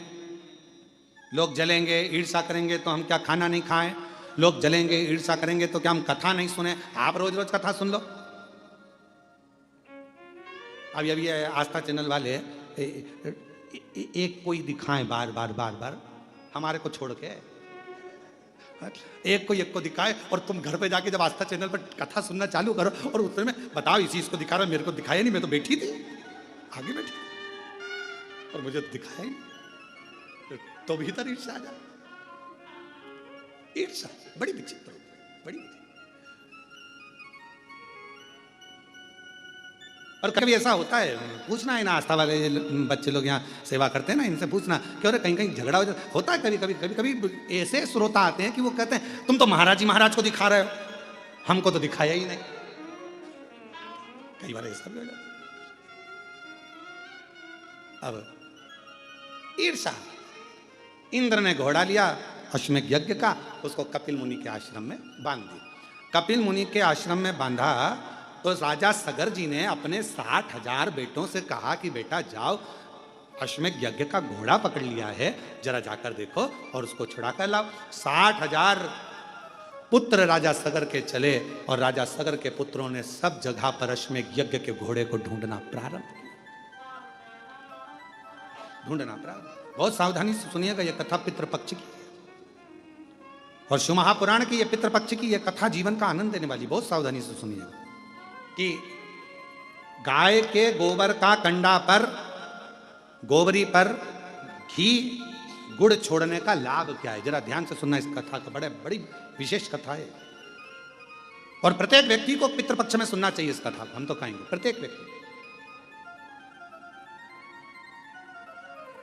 अश्वमेघ यज्ञ के अश्व को ढूंढने के लिए चले। अब जगह जगह जगह जगह ढूंढते रहे पर मिला नहीं। आखिरी में कहीं सूचना मिली कि कपिल मुनि के आश्रम में 60,000 जो पुत्र थे वो पहुंच गए और यह मालूम पड़ा कि कपिल मुनि के आश्रम में वो अश्वमेघ यज्ञ का अश्व बंधा हुआ है। इन्होंने जाकर क्या देखा कि कपिल मुनि तो तप कर रहे हैं, साधना कर रहे हैं, उपासना कर रहे हैं। कई बार नारखेड़े जी ऑनलाइन कथा आती है ना, तो कई बार लोग सोचते हैं कि ऑनलाइन कथा चल रही है तो फ़ोन लगाते हैं कि हम महाराज जी से मिल सकते हैं, तो उनको कहना पड़ता है भैया महाराज जी श्योर नहीं है, तो ऑनलाइन तो चल रही है, तो ऑनलाइन चल रही है, ऐसा जरूरी थोड़ी ना कि श्योर से ही होगी।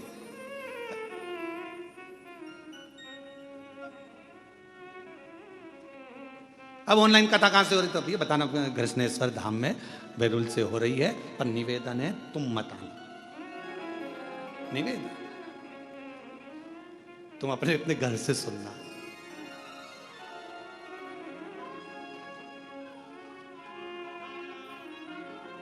हमें हमारी जिंदगी में कोई टेंशन नहीं है, केवल तुम्हारे सिवा। एक टेंशन भारी है, एक सूचना मिल जाए कि यहां कथा हो रही है, जैसे शक्कर का डब्बा चीटी सूंघती आ जाती है, वैसे लोग पहुंच जाते हैं। एक टेंशन, और केवल ये सीहोर वाले महाराज का टेंशन नहीं, पूरी प्रशासन का भी टेंशन यही रहता है। ये ध्यान क्यों ऐसा है, ऐसा क्यों है? उसका एक कारण है कि मेरे शंकर भगवान ने तुम्हारी झोली इतनी भर दी कि बाबा उसको खाली नहीं रखा। शिव महापुराण का नियम यही है। शिव महापुराण के पंडाल में बाबा उसी को बुलाता है जिसकी गोदी भरना होती है या बाबा को कुछ देना होता है तो बुलाता ही नहीं है। फिर हम फिर कह रहे हैं कि ये कथा यहाँ पहुंची क्यों, तो ये समझ में नहीं आ रहा। अब हमको नहीं समझ में आया। रात को हम भी विचार कर रहे थे कि ऐसा क्या है कि ये कथा कृष्णेश्वर पहुंच गई ऑनलाइन होती होती। मतलब कुछ ना कुछ तुम जितने बैठे हो ना, कुछ ना कुछ तुम्हें फैमिली गिफ्ट मिलने वाला है, कुछ ना कुछ वाला। और तेरी कृपा का क्या है भरोसा, कब किस पर हो जाए जरा सी हम पर कर दो, जरा सी हम पर कर दो।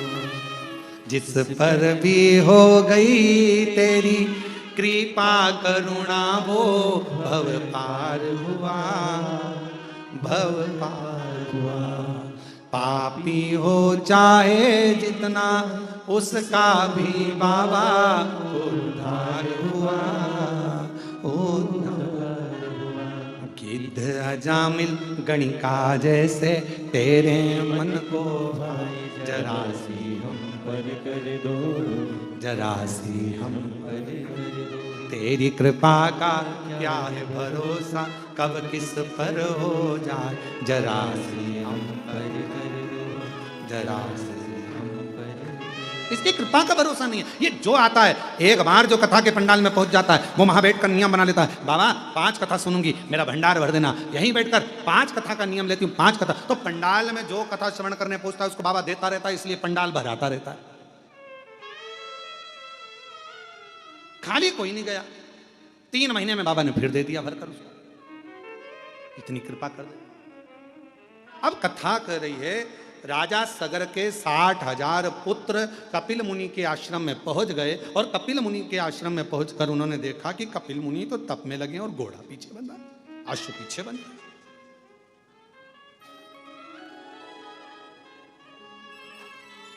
अश्व पीछे। कई बार ऐसा होता है, कोई तप करने बैठता है, आंख बंद करके भजन करने बैठता है तो ऐसा लगता है कि तो बेवकूफ बना रहा। नेत्र बंद है, साधना में डूबा हुआ है, भजन में डूबा हुआ है, स्मरण में डूबा हुआ है। नहीं भाई, वो कहीं ना कहीं उसको भक्ति खींच ली है, शिव की भक्ति ने उसको पकड़ लिया, शंकर की भक्ति, शिव भक्ति।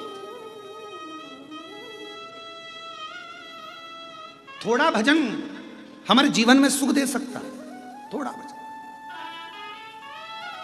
जरूरी नहीं कि कोई 4 घंटे बैठकर भजन करे तो हमें 4 घंटे बैठकर भजन करना है, कोई 8 घंटे भजन करे तो हमें 8 घंटे भजन करना है। एक बड़ा सुंदर चरित्र है, जापान में एक साबुन की फैक्ट्री खुली। साबुन की फैक्ट्री खुली तो उसमें उन्होंने साबुन बनाए तो साबुन बनाते बनाते कई साल निकल गए, और सालों निकलने के बाद में साबुन की फैक्ट्री में से कोई एक साबुन ऐसा था जिसमें साबुन ही नहीं अंदर था, और खोखा खोखा चले गया।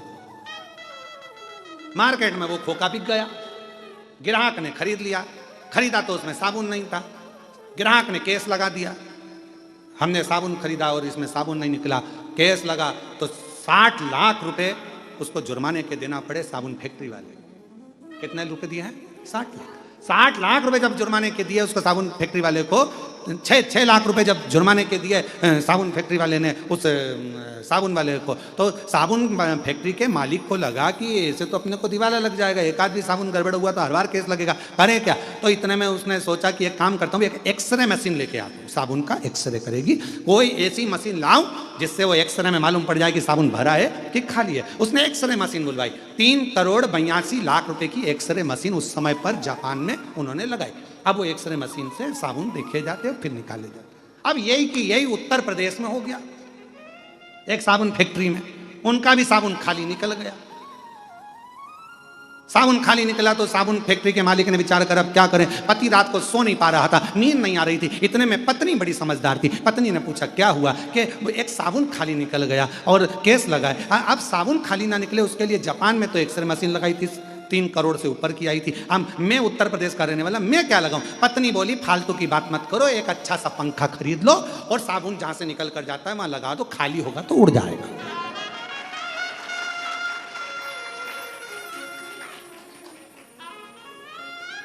कोई जरूरी है कि कोई 5 घंटा तब करेगा तो अपन 5 घंटा करें? कोई जरूरी है वो एक्सरे की मशीन लगाए तो अपन तो पंखे से काम चला लो ना। पंखा लगा दो, लिफाफा यहां से जाएगा, भरा होगा तो निकल जाएगा, खाली होगा तो उड़ के उधर चले जाएगा, उसमें क्या टेंशन। अब कोई कहे कि वो 5 घंटे वजन करता है तो मुझे 5 घंटा करना पड़ेगा, वो 7 घंटे वजन करे तो मुझे 7 घंटा करना पड़ेगा, वो 10 घंटा वजन करे तो ना बाबा, हम भोलेनाथ के, भोलेनाथ हमारे, और हम जितना भजन करें वो दिल से भले एक बार जपो और श्री शिवाय नमस्तुभ्यं, श्री शिवाय नमस्तुभ्यं, श्री शिवाय नमस्तुभ्यं, श्री शिवाय नमस्तुभ्यं, श्री शिवाय नमस्तुभ्यं, श्री शिवाय नमस्तुभ्यं। एक बार जपो, पर भाव जरूरी नहीं है कि अपन को 3 करोड़ खर्च करे तो अपन 3 करोड़ करो, वो 5 करोड़ खर्च करे तो अपन 5 करोड़ करो, जरूरी नहीं है। देखा देखी में काम बिगड़ जाता है। एक बार एक एग्जाम में लिखने को आ गया, बच्चे एक के पीछे एक बैठे थे, लिखने को आया कि दिल्ली की सबसे बड़ी मीनार का नाम लिखो। आगे वाले ने लिख दिया दिल्ली में कुतुब मीनार है, पीछे वाले ने आगे वाले का देख कर लिख दिया दिल्ली में कुतिया बीमार है। काम बिगड़ गया। देखा देखी में काम बिगड़ जाता है। देखा देखी मत करो, वो 8 घंटा वजन करे तो हम 8 घंटा करें, वो 5 घंटा वजन करे तो हम ना, हम तो बाबा के भरोसे चलते हैं, हम तो बाबा के भरोसे चलते हैं, ये दुनिया वाले जलते हैं, ये दुनिया वाले जलते हैं, हम तो बाबा के भरोसे चलते तो हैं। जरूरी नहीं कि कोई 5 घंटा भजन करे, अपन 5 घंटा करो, कोई 7 घंटा भजन करे तो अपन 7 घंटा करो, अपने से जितना। कपिल मुनि बैठे थे, तप कर रहे थे, साधना कर रहे थे, और कपिल मुनि तब साधना कर रहे हैं और 60,000 पुत्रों ने जाकर देखा कि ये तो आंख बंद करके बैठा हुआ है। घोड़ा हमारा चुरा के लाया, अश्व हमारा लाया, और तप करने बैठा तो लगा ये तो ढोंग कर रहा, पर घोड़ा उसने नहीं चुराया। कई बार जरूरी नहीं कि जो हमने देखा है वही सत्य हो,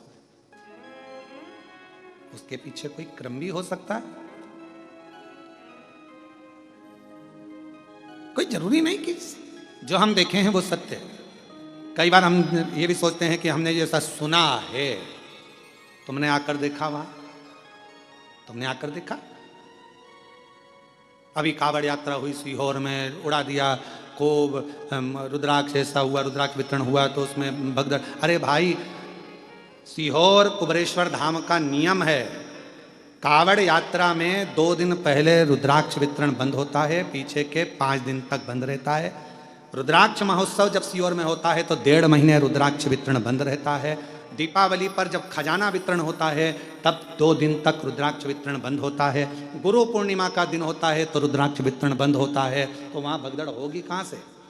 अब वो तो कोई बीमार है, कोई तकलीफ में है, कोई कष्ट में है, किसी को दमा हो गया, श्वास चली गई, किसी को अटैक आ गया, ऐसे किसी के प्राण छूट जाए तो लोगों को बदनाम कुबेरेश्वर धाम को करना। और बदनाम बाबा, आई मृत्यु, जाना पड़ेगा, चाहे आप हो चाहे हम हो, जहां जिसकी लिखी है उसको वहां जाकर परमात्मा से मिलना पड़ेगा। और अंत समय प्रभु आना पड़ेगा, वचन दिया तो निभाना पड़ेगा, आए नाई प्रभु कुटुंब कबीला, अंत समय प्रभु आना पड़ेगा, वचन दिया तो निभाना पड़ेगा, अंत समय प्रभु आना पड़ेगा। जो दिया अंत समय, तो जहां आया वहां जाना ही है,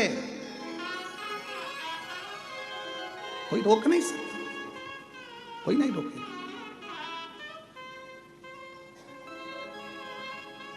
शिव कथा कर रही है, लग रहा है कि कपिल मुनि, अब तुमने देखा क्या 60,000 उन पुत्रों ने क्या देखा कि घोड़ा इन्हीं क्या बन रहा है और ये आंख बंद करके बैठे। इनको तो मालूम नहीं कि इंद्रदेव ने चुराया और यहां लाकर बांध दिया, इनको तो ये मालूम ही नहीं है। इन्होंने तो जो देखा उसी को सत्य मान लिया। आपने जो अखबार में पढ़ा उसको लोग सत्य मान लेते हैं, जो सोशल मीडिया पे देखा उसको सत्य मान लेते हैं। उसको समझो तो, जाओ तो, देखो तो कि सत्य क्या है। आज का जमाने में सत्य को तो बहुत नीचे दबा दिया जाता है और असत्य को प्रकट कर दिया जाता है। आज के जमाने में सत्य को कौन दिखा रहा है?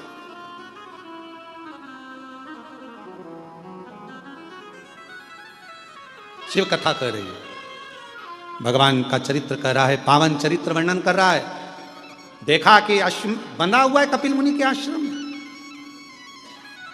बड़ा आश्चर्य हुआ। एक संत आंखें बंद कर बैठा है, तप कर रहा है, साधना कर रहा है, और बताओ उसने वो घोड़ा बांध रखा है, वो भी चोरी कर रहा है। गुस्सा आ गया 60,000 उन पुत्रों को, और उन्होंने तुरंत कपिल मुनि को अपशब्द कहना प्रारंभ कर दिया। हर हर महादेव, अपशब्द कहना प्रारंभ करा। जैसे ही कपिल मुनि को अपशब्द कहना प्रारंभ करा तो कपिल मुनि के नेत्र खुल गए। तुम चोर हो, तुमने हमारा अश्व चुराया है। अश्वमेध यज्ञ का जो सुना, कपिल मुनि के नेत्र की ज्वाला भड़क पड़ी। और तप में कोई डूबा हुआ होता है, साधना में कोई डूबा हुआ होता है, भक्ति में कोई डूबा हुआ होता है, उसकी नेत्र की ज्योति में तेज उत्पन्न हो जाता है, एक तेज।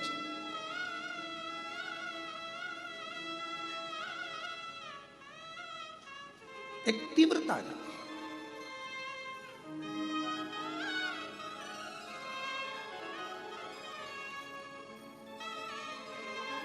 हम क्यों कहते हैं कि हम भगवान को देखें, भगवान हमें ना देखे? अपने नेत्रों से परमात्मा हमको ना देखे, भीतर के नेत्र से परमात्मा हमको देखे। शिव जी ने अपने नेत्र से कामदेव को देख लिया था, जलकर भस्म हो गया था। भगवान ने तृणावत को देख लिया था, तृणावत जलकर भस्म हो गया था। हम परमात्मा को देखें, परमात्मा हमको तो केवल भीतर के नेत्रों से, हम भगवान को याद करें। यह जरूरी है कि हम परमात्मा को याद करें, पर भगवान से कहना तुम हमको याद मत कर लेना। जिस दिन उसने तुम्हें याद कर लिया, तुम यहां नहीं दिखोगे, सीधे भगवान से कहना हम तुम्हें याद करें पर तुम हमें याद मत करना। याद उसको करा जाता है जो दूर चले जाता है। मेरे शिव, आप तो अपने हृदय में हमको बिठा कर रखना, हमें याद मत करना। हम तेरे पुत्र हैं, हम तेरी संतान हैं, हम तेरी औलाद हैं, अपने हृदय में, अपने दिल में। आज हम कृष्णेश्वर बाबा के दर्शन करने गए, और जब कृष्णेश्वर बाबा के दर्शन करने के लिए कृष्णेश्वर बाबा के मंदिर में पहुंचे हैं, तो बाबा से जाकर हमने एक ही बात कही, हाथ जोड़कर उनसे स्पर्श करते हुए कहा, बाबा बड़ी करुणा करी आपने। ये कथा आपकी गोद में हो रही है, बेरुल में हो रही है। कृष्णेश्वर बाबा, इस कथा को मैं किसी को सुनाने नहीं आया हूँ, केवल आपको सुनाने आया हूँ। मेरे बाबा, आप इस कथा को श्रवण करने जरूर आना, जरूर।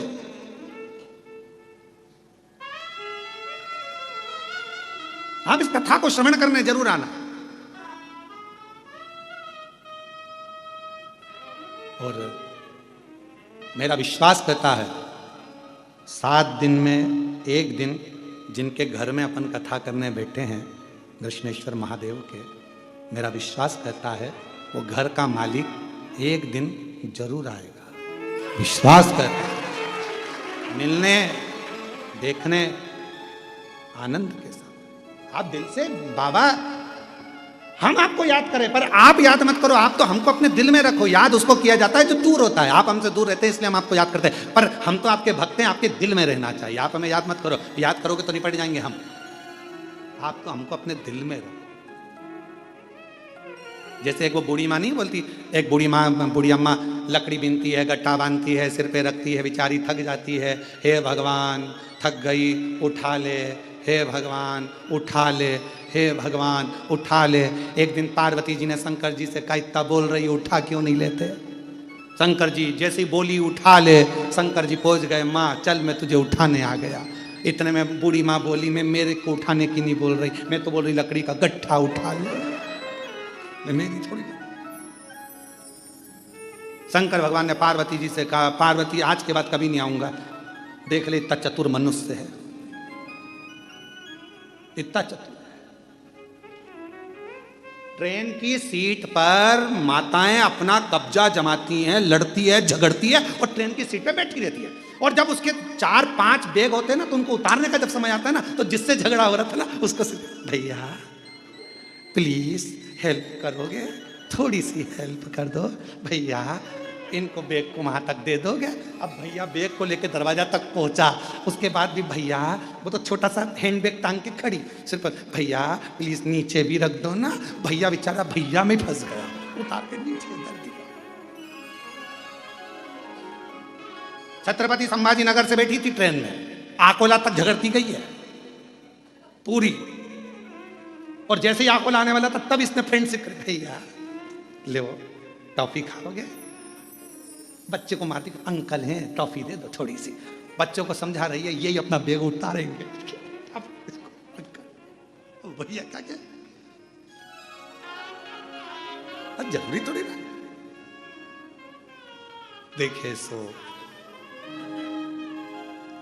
60,000 राकेट दृष्टि भगवान से मत कहो कि भगवान आप हमें याद करो, भगवान से कहो आप तो आपके दिल में बसे, बस इतनी कृपा करो।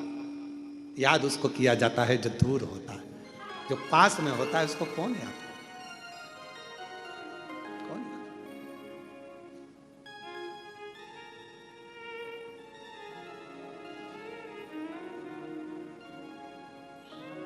अब क्रोध आया कपिल मुनि को, 60,000 राख के ढेर बन गए।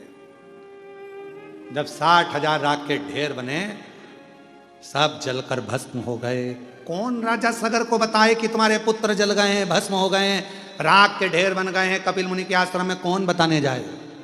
कोई नहीं गए। सब जल गए तो बताए कौन? अब राजा सगर की पहली पत्नी के पूरे बेटे मर गए, भस्म हो गए। राजा सगर की दूसरी पत्नी सुमति का एक बेटा था। राजा सगर ने उस दिलीप को भेज दिया, जा तुम्हारे भाई भी लौट कर नहीं आए, ना जाने कहां चले गए, जाकर पता करो। अश्वमेध यज्ञ का अश्व कहां है? तुम्हारे भाई ढूंढने गए हैं, देखो जाकर पता करो, जाओ जल्दी से जरा मालूम कर आओ। पितृपक्ष की देव पितृ श्री शिव महापुराण बेल्लूर से जो चल रही है आस्था चैनल पर लाइव ऑनलाइन, उस कथा का मूल बिंदु समझना। घी और गुड़ का, धूप का मतलब क्या होता है, उसका कितना फल होता है, समझ। ढूंढ रहे हैं राजा सगर के पुत्र दिलीप, ढूंढ रहे हैं, पर ना 60,000 भाई मिल रहे हैं, ना अश्वमेध यज्ञ का अश्व मिल रहा नहीं। तब आखिरी में ढूंढते ढूंढते वशिष्ठ ऋषि के पास राजा दिलीप पहुंच गए। हाथ जोड़कर प्रार्थना करी, गुरुवर ढूंढते ढूंढते मैं थक गया, ना अश्व मिला ना मेरे 60,000 भाई मिले। कृपा करिए। ना मेरे भाई मिल रहे हैं 60,000, ना अश्वमेध यज्ञ का अश्व मिल रहा है, आप करुणा करें, आप कृपा करें, आप दया करें, कुछ तो करिए बाबा, कृपा करिए बाबा। वशिष्ठ बाबा ने नंदनी गाय को बुलाया। नंदनी गाय को बुलाकर दिलीप के सामने नंदनी गाय के दूध को धोआ, दूध का घी बनाया और घी बनाकर उसको नंदनी गाय के गोबर के कंडे को बनाकर थापकर उस गोबरी को सुखाकर उसको जलाकर उसमें गाय का घी और थोड़ा सा गुड़ डालकर उसका धूप निकाली और राजा दिलीप से कहा, दिलीप ये गाय का घी का धुआं जहां जाए इसके पीछे जा, ये वहीं जाकर रुकेगा जहां पर वो अश्वमेध यज्ञ का अश्व होगा और तेरे 60,000 भाई जहां होंगे वहीं रुकेगा, वहीं। कई लोग कहते पितृपक्ष में घी गुड़ घी शक्कर गोबरी पर कंडे पर जलाकर क्यों छोड़ना, क्यों? कई लोग कहते मम्मी ओल्ड फैशन, हमारे को हम नहीं करेंगे मम्मी, हम नहीं। क्यों? वशिष्ठ बाबा ने कहा यह धुआं, इस घृत का धुआं वहीं जाकर रुकेगा जहां तेरे 60,000 भाई होंगे। ये घृत का धुआं वहीं जाकर रुकेगा जहां पर वो अश्वमेध यज्ञ का अश्व होगा। और मेरी जीजियों, मेरी बेटियों, मेरी माताओं, मेरी भाभियों, मेरी बहुओं, मेरे भाई, मेरे बहन, मेरे जीजाओं, मेरे पिता तुल्य बुजुर्गजन, मेरी माताओं, श्राद्ध पक्ष में अगर थोड़ा सा भी कंडे को जलाकर गाय के गोबर को सुखाकर उसका कंडे पर अगर थोड़ा सा घृत गाय का घी और गुड़ दिया है तो उसका धुआं तुम्हारे घर से निकलकर आपके पूर्वजों तक पहुंच ही जाता है। उस धूप का फल पहुंच, वो धूप का फल पहुंचता। हे राजा दिलीप जाओ, इस धुएं के पीछे पीछे जाओ। राजा दिलीप चल दिए, धुआं आगे। और हमारे यहां शिव महापुराण में तो धुएं की बड़ी महत्वता है, क्योंकि भगवान शंकर का नाम ध्रुमवान है और माता पार्वती का एक नाम ध्रुमावती है। आज भी दतिया में, जबलपुर के पास धुमा गांव में मां ध्रुमावती माता के दर्शन होते। शिव जी का एक नाम ध्रुम है, ध्रुमवान।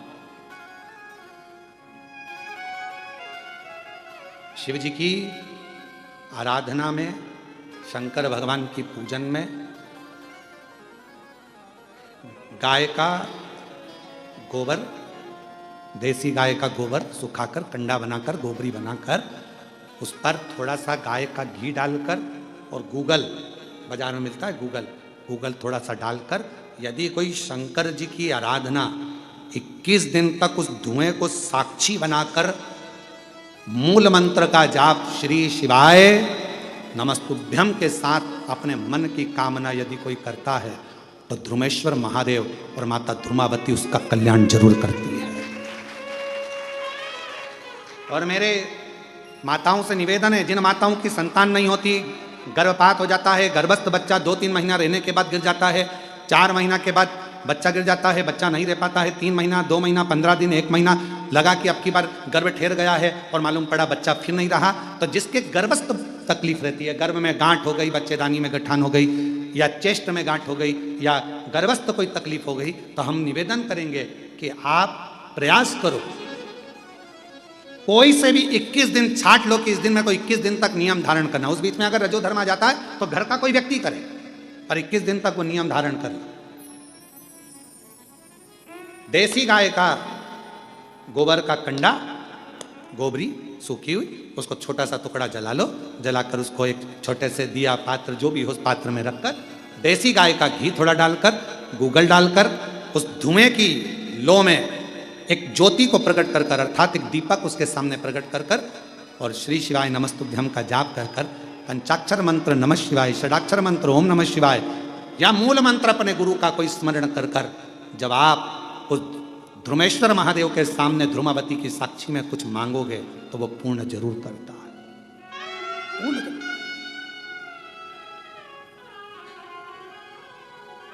पूर्ण करेगा। बोल ध्रुमेश्वर महादेव की, ध्रुमावती माता की।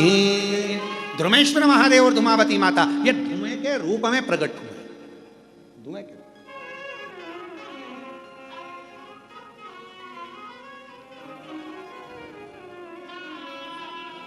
कुबेरेश्वर धाम कौन कौन गए? जरा हाथ उठाओ जरा, सब लोग गए हो? संध्या की आरती के दर्शन किए हैं आप लोगों ने? संध्या की आरती के अगर दर्शन करे हो तो वहां पर पहले गूगल की धुनी दी जाती है। शिव जी की आरती जब होती है तो उसमें धुपाड़ा लगाया जाता है, उसमें गूगल छोड़ा जाता है, धूप छोड़ी जाती है, और उस धुएं की साक्षी में प्रथम आरती धूप की मेरे शंकर भगवान की, उसके बाद में फिर दीप आरती। और कहीं कहीं आरती में आपने दर्शन करा होगा कि धूप की आरती के बाद धूपाड़े को रख दिया जाता है, उसके बाद दीप आरती होती है। पर हमारे कुबेरेश्वर धाम में धूप और दीप दोनों आरती साथ में होती है। ध्रुपेश्वर महादेव, धुमेश्वर महादेव की भी, मतलब अर्थात धूप से आरती, और दूसरा ज्योति में ज्योतिर्लिंग होता है इसलिए ज्योति की आरती, ये दोनों एक साथ उतरती है, दोनों साथ चलती है। पर शुरुआत धुमेश्वर से हो जाती है। और शंभु शरणे मांगू घड़ी रे, दुख काटो दया करी में दर्शन आपो। शंभु शरणे पड़ी मांगू घड़ी रे, दुख काटो दया करी दर्शन आपो। जो जैसी भावना लाया वो वैसा ही फल पाया, नहीं खाई उसे लौटाया, वो मन ही मन हर्षाया। और कर दिया माला माल काशी वाले ने, लुटा दिया भंडार काशी वाले ने। कर दिया माला माल काशी वाले ने, लुटा दिया भंडार काशी वाले ने। ओ लुटा दिया भंडार काशी वाले ने, लुटा दिया भंडार काशी वाले ने। ओ लुटा दिया भंडार काशी वाले ने, लुटा दिया भंडार काशी वाले ने। ओ कर दिया माला माल काशी वाले ने, लुटा दिया भंडार काशी वाले ने।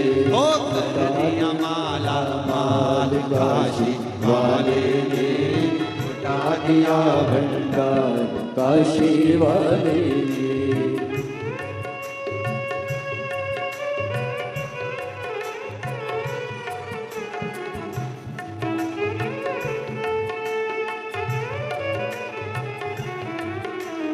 शंभो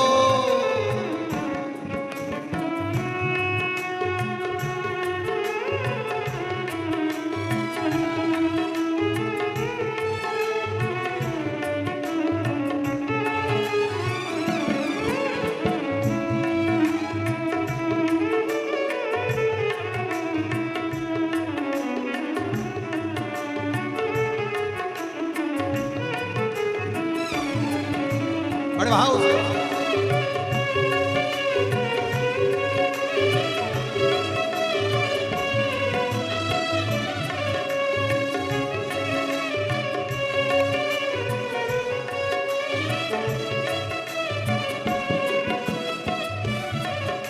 जो जैसे भावना लाया वो वैसा ही फल पाया।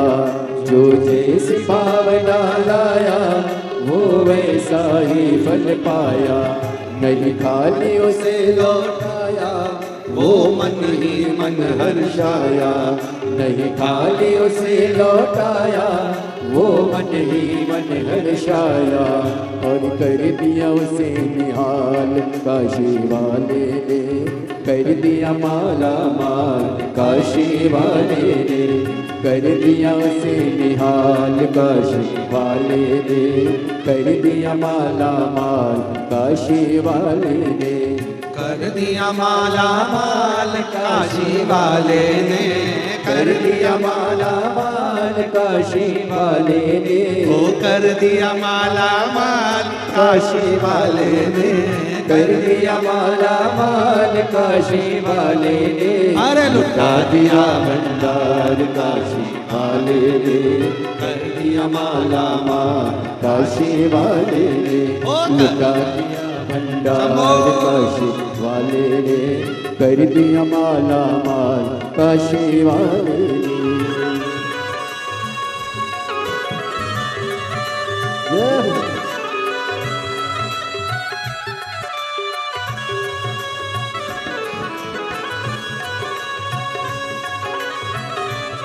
शंभो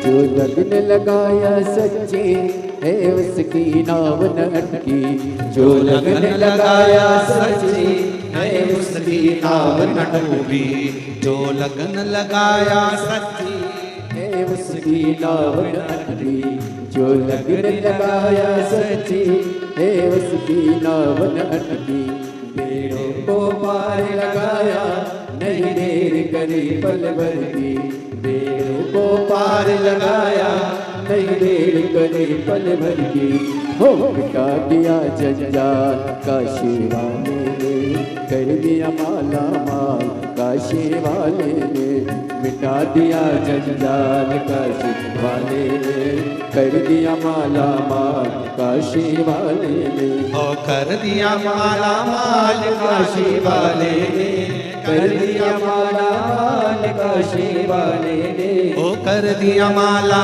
माल काशी वाले ने, कर दिया माला माल काशी वाले ने, अरे लुटा दिया भंडार काशी वाले ने, कर दिया माला माल काशी वाले ने, लुटा दिया भंडार काशी वाले ने, कर दिया माला माल काशी वाले ने, ओ लुटा दिया भंडार काशी वाले ने, कर दिया माला माल काशी वाले ने, लुटा दिया भंडार काशी वाले ने, कर दिया माला माल काशी वाले ने, लुटा दिया भंडार काशी वाले ने, कर दिया माला माल काशी वाले ने।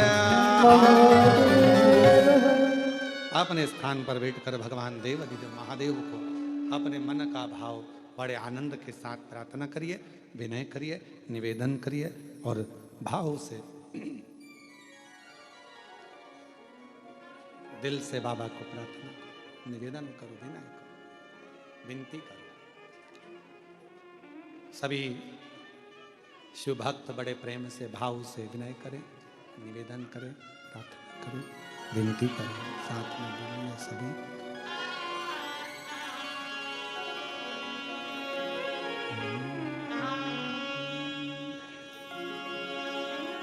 श्री शिवाय नमस्तुभ्यं, श्री शिवाय नमस्तुभ्यं, श्री शिवाय नमस्तुभ्यं, श्री शिवाय नमस्तुभ्यं, श्री शिवाय नमस्तुभ्यं। सब दुख काटो ओ भोला, सब दुख काटो शिव शंकर जपो तेरी माला, भोले बाबा जपो तेरी माला, भोला सब दुख काटो मारा, ओ भोला सब दुख काटो हमारा। शिव मंगल मंगलकारी, शिव मंगल मंगलकारी। शमशाने वासी हमारा, शमशाने वासी हमारा। ओ भोला सब दुख काटो हमारा। ओ भोला सब दुख काटो हमारा।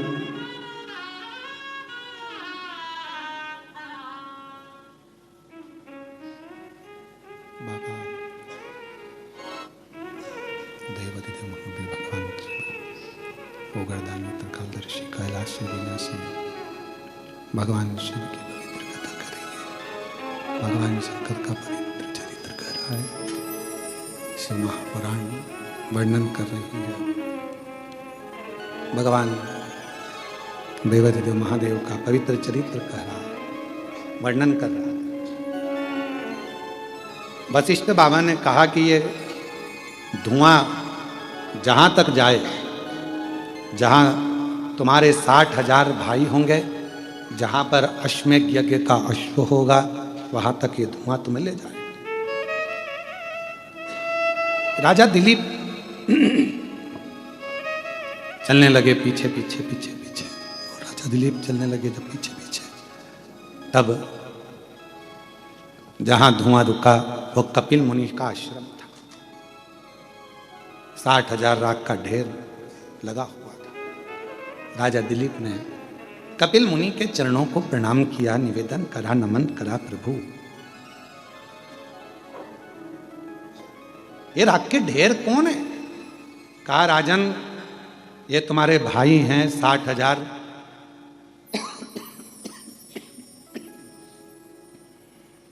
ये यहां अश्वमेध यज्ञ के अश्व को ढूंढने के लिए आए थे और मुझ पर चोरी का इल्जाम लगा रहे थे।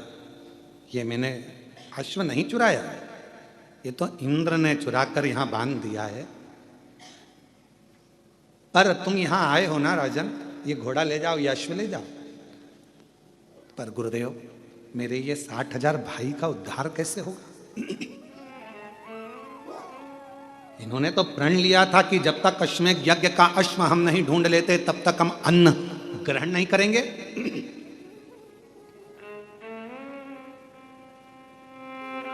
ढूंढते ढूंढते इन्होंने यहां पर आए और इनके प्राण चले गए। तो भूखे भी थे, प्यासे भी थे, कुछ भाग नहीं लिया। इनकी तृप्ति कैसे होगी? मुक्ति कैसे होगी?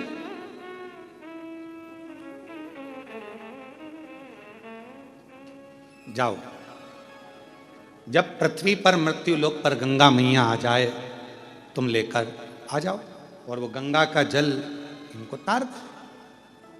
पर गंगा जल नहीं आए जब तक तो इनका मुक्त होना, मोक्ष होना, इनका अन्न भाग, इनका भोजन, इनकी तृप्ति कैसे होगी? कैसे?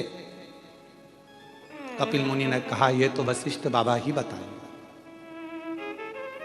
ये तो वशिष्ठ ऋषि ही बताएंगे, मैं नहीं बता सकता।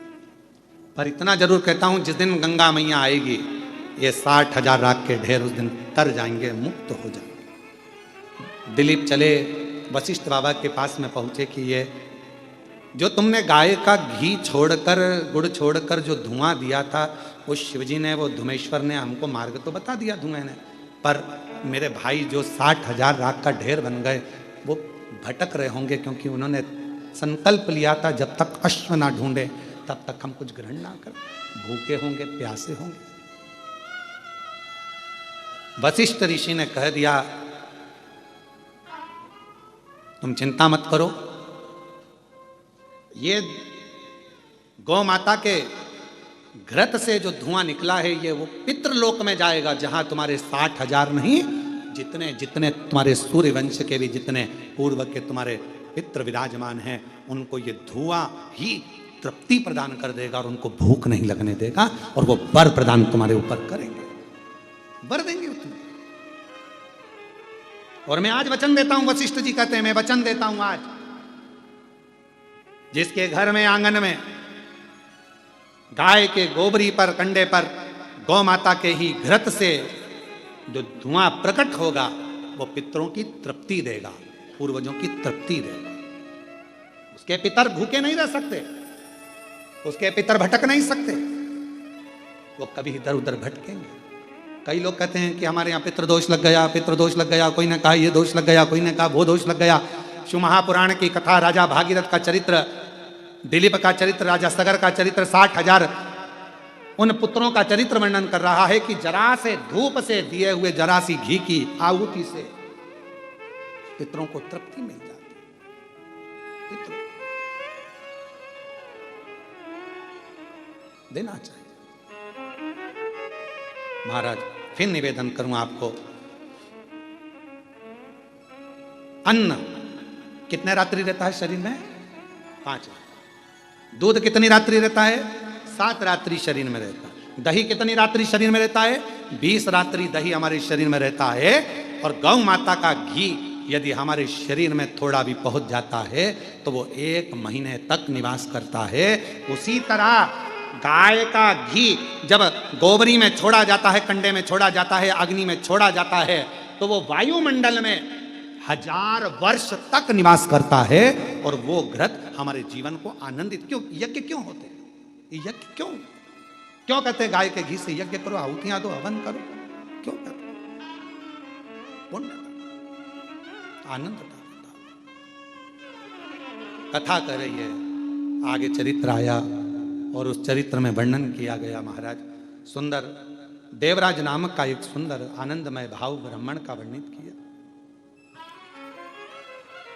चोरी का धन लेकर गया और वो चोरी के धन को लेकर जा रहा था। परिवार में सुख था, सब कुछ अच्छा था, कोई कमी उस देवराज ब्राह्मण के घर में कोई कमी नहीं थी। बस उसकी बुद्धि फिर गई और एक स्त्री का संग पकड़ लिया उसने।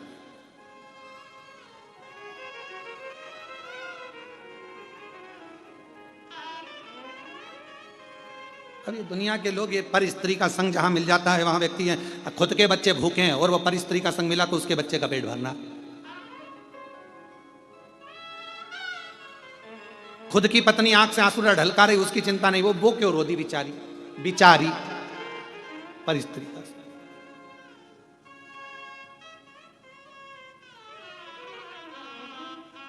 अरे भाई, अंग्रेजी दवाई इन्फेक्शन कर जाती है, इसलिए देसी दवाई ही ठीक है।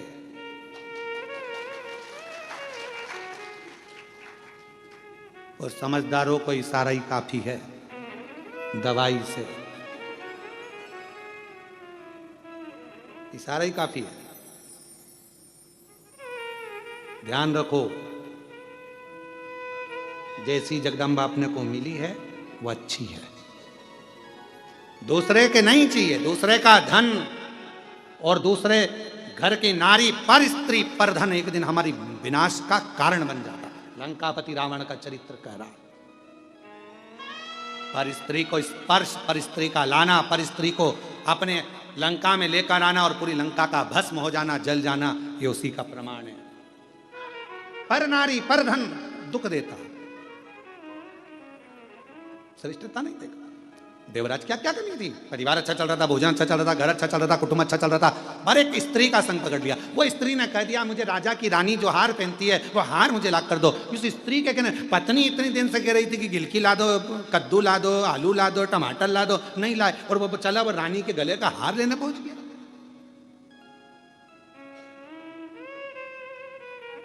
क्यों विचार कर? दुख बन गया। गया, रानी का हार चुराया, लेकर आ रहा था, शरीर में ताप पड़ गया। पीछे राजा के दूत पड़े हुए थे, सैनिक पड़े हुए थे। चोरी का धन लेकर शंकर जी के मंदिर में पहुंच गए। शरीर में ताप पड़ रही थी, बुखार आ रहा था, शरीर में कष्ट पड़ रहा था। और शरीर में कष्ट हो, अब ईमानदारी से बोलो, तुम बीमार पड़ जाए तो वो पर नारी तुमको संभालेगी क्या? बोलो बोलो, जम के बोलो जरा, नहीं समझ। अगर बीमार पड़ गए, पांव टूट गया, हाथ पैर टूट गए, कोई बीमारी आ गई, कष्ट आ गया, वो पर नारी को तुम्हारी बीमारी से मतलब नहीं, एक दिन पूछने नहीं आएगी कैसे हो, उसको तो तुम्हारे 1000 और 500 से मतलब था, तो वो पूछने नहीं आया। पर घर में जिसको तुमने 10 रुपए भी नहीं दिए, एक साड़ी नहीं दिलाई, तुम्हारे बीमार होने पर, तुम्हारे तकलीफ में होने पर वो नारी तुम्हारे लिए इंतजार करना, तुम्हारे लिए बाट जोना, तुम्हारे लिए भोजन बनाना, तुम्हारे लिए दवाई लाना, तुम्हारे लिए तकलीफ, कितना कितना क्यों? शिव महापुराण की कथा कहती है ध्यान रखो, बहुत बहुत तकलीफ देगा। अंग्रेजी दवाई खा जरूर लोगे, फिर मालूम पड़े साइड इफेक्ट हो गए, तो क्या क्या हो गया? किडनी खराब हो गई, लीवर गड़बड़ हो गया, शरीर डैमेज हो गया। पुराने तुमने खूब दवाइयाँ खाई, इससे तो देसी दवाई खा लेती तो थोड़ा साइड इफेक्ट नहीं होता। इसलिए निवेदन है कि इन अंग्रेजी दवाइयों से बचो, ये नुकसान दे जाएगी। पर धन पर स्त्री तकलीफ दे जाएगी, बचिए। शरीर में ताप पड़ा, कथा कानों में पड़ गई एक क्षण की, महाराज जी बोले हर हर महादेव, जैसे ही बोले बोलते से इनका ध्यान चले गया। इसको लगा मेरे सिर में दर्द है, ऊपर से महाराज और चिल्ला रहे हैं। कभी कभी लोगों के ध्यान में नहीं रह पाता। एक महाराज जी प्रवचन दे रहे थे, एक माता जी आगे आगे बैठी थी, खूब रो रही थी। महाराज जी ने प्रवचन रोक कर पूछा, क्यों री जी, हमने रोने की कोई बात नहीं की, फिर भी तू क्यों रो रही है? पूरी 2 घंटे से रो रही है। उसने कहा महाराज, मेरे पास एक भैंस ने बच्चा दिया था पाड़ा, वो 2 घंटे तक टर टर टर टर टर टर बोलता रहा, आखिरी में मर गया। तो तू क्यों रो रही है? तू भी 2 घंटे से महाराज टर टर टर टर टर टर टर कर रहा, तू नहीं निपट जाए। तो कई ऐसे भी हैं जिनको महाराज और पाड़े में अंतर नजर नहीं आया, ऐसे भी लोग। तो सुध नहीं पड़ी। देवराज गया, बाहर निकला और बेलपत्र के वृक्ष के नीचे देवराज के प्राण छूट गए। शंकर भगवान उसको नंदी पर बिठा कर ले गए, क्योंकि कानों में कथा पड़ गई थी और बेलपत्र के वृक्ष की छाया पड़ गई थी, तो उसको आनंद की अनुभूति हो गई, ले गए। समय आया, एक बिंदुक नामक का ब्राह्मण था, जा रहा था चोरी का धन लेकर, डूब गया पानी में, मर गया, प्राण छूट गए। पानी में डूब कर मरे हुए की गति नहीं होती, बहुत मुश्किल है। उसका एक ही साधन है केवल शिव महापुराण, एक साधन है। कभी जिंदगी में आपके आसपास के क्षेत्र में कभी मौका मिल जाए, पंडाल में कथा श्रवण करने को मिल जाए, आगे बढ़कर जाना और कथा में बैठ जाना। उस जीव की गति, कोई अधोगति में मर गया, कुंवारी अवस्था में मर गया, अचानक चले गया, उसकी एक गति एक ही सुधार सकती है, वो शिव महापुराण की कथा। और अगर मिल जाए पितृपक्ष में शिव महापुराण की कथा, और कोई अधोगति में मरा है, अचानक चले गया, बहुत जीना चाहता था, बहुत कुछ करना चाहता था, प्राण चले गए, उसकी गति सुधारने का श्राद्ध पक्ष में अगर शिव महापुराण की कथा सुन लो, श्रवण करने को मिल जाए, तो उस जीव की गति सवर जाती है, सुधर जाती है। भले वो एक क्षण की क्यों ना लगे, एक पल की क्यों, गति सुधार। बिंदुक मर गया, प्रेत योनि में पड़ गया। चंचुला देवी काशी भ्रमण को गई, वहां जाकर उसका चित्त रमा और कथा सुनने का भाव प्रकट हुआ। चंचुला के प्राण छूटे, भगवान शिव के धाम और पार्वती जी की सहेली बन गई। तुमरुका जी ने कथा कही, ईसर गोरा जी कथा श्रवण कर रहे हैं, शिव पार्वती जी। ईसर गोरा जी आ रहे हैं, जोरदार ताली बजाकर ईसर गोरा जी के लिए साधुता कहेंगे, जोरदार ताली बजाकर। ईसर गोरा जी पधार रहे हैं भाव से, आनंद से। ईसर जी और गोरा जी आ रहे हैं, जोरदार ताली बजाकर स्वागत करिए भगवान ईसर जी और गोरा जी की। बोल विश्वनाथ भगवान की जय। ईसर गोरा जी पधारे, सुंदर आनंदमय। आज पितृपक्ष में चल रही शिव महापुराण ऑनलाइन, जिसका प्रथम दिवस यहाँ विराम लिया है। 2 बजे से 5 बजे तक इस पवित्र कथा को रोज श्रवण करिए और अपने जीवन को धन्य बनाइए। हर हर महादेव, हर हर महादेव, हर हर महादेव। आरती का क्रम प्रारंभ, आरती प्रारंभ।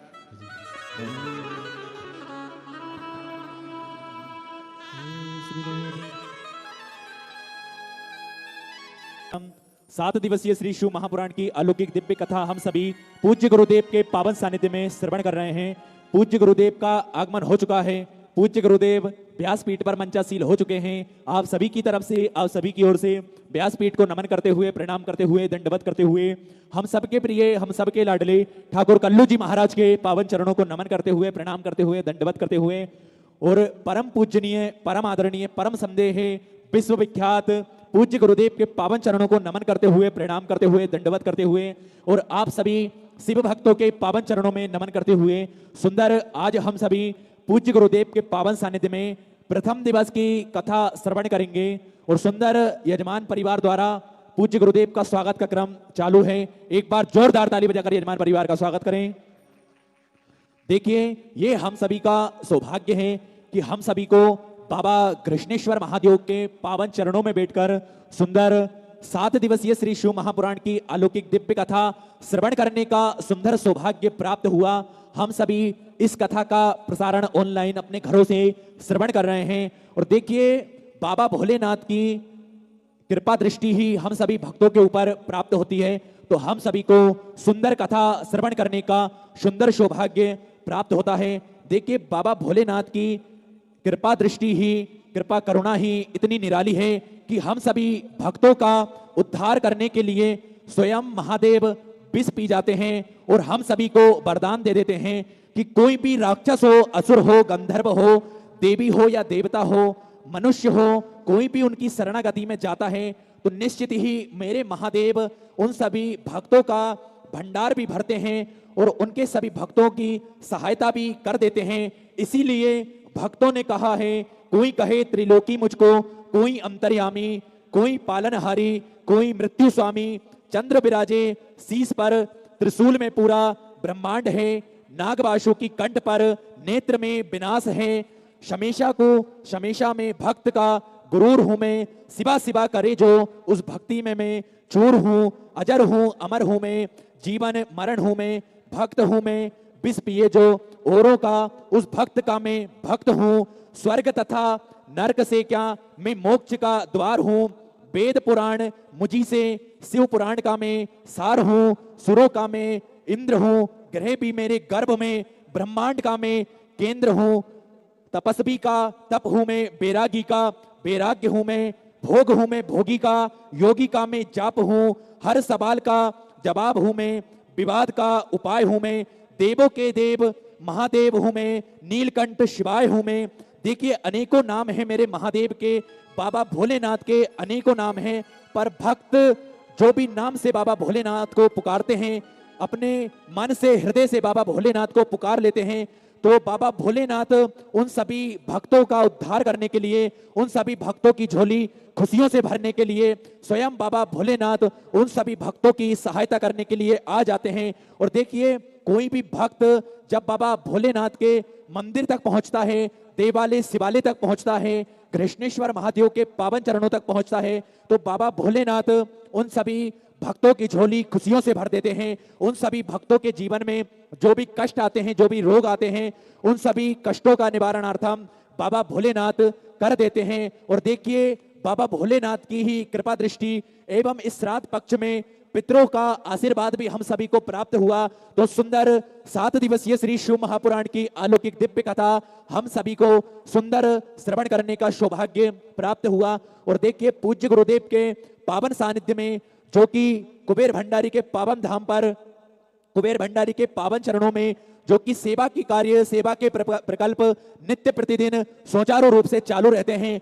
जो भी भक्त बाबा भोलेनाथ के पावन चरणों तक पहुंचता है, बाबा कुबेर भंडारी के पावन चरणों तक पहुंचता है, जो भी भक्त बाबा कुबेर भंडारी से जब अपने मन की बात, हृदय की बात कहते हैं, तो बाबा भोलेनाथ, बाबा कुबेर भंडारी, कुबेरेश्वर महादेव उन सभी भक्तों की झोली खुशियों से भर देते हैं। ऐसी ही कृपा दृष्टि हम सभी को प्राप्त होती है। और सुंदर पूज्य गुरुदेव के पावन सानिध्य में सेवा के प्रकल्प, सेवा के कार्य नित्य प्रतिदिन सुचारू रूप से कुबेर भंडारी के पावन धाम पर चालू रहते हैं, जिसमें प्राथमिक उपचार केंद्र भी पूज्य गुरुदेव के पावन सानिध्य में चालू रहता है, जिसमें 2 एम्बुलेंस की सेवाएं भी नित्य प्रतिदिन सुचारू रूप से बाबा कुबेर भंडारी के पावन धाम पर उपलब्ध रहती हैं कि जो भी भक्त बाबा कुबेर भंडारी के पावन चरणों तक पहुंचे, वे भक्तों को किसी भी प्रकार की दिक्कत परेशानी ना हो।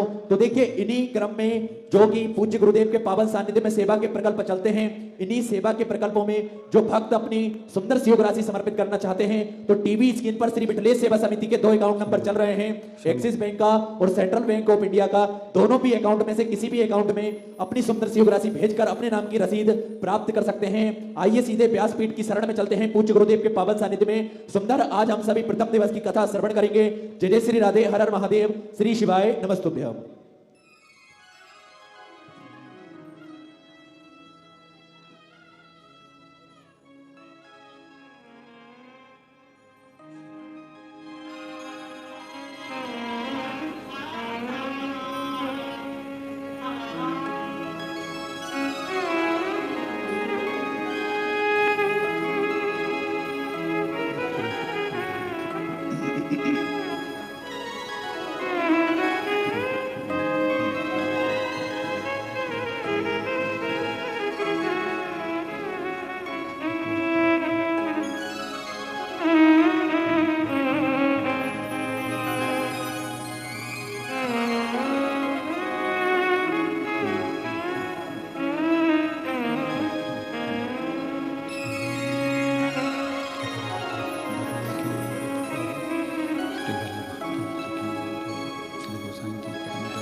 Namah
Shivaya.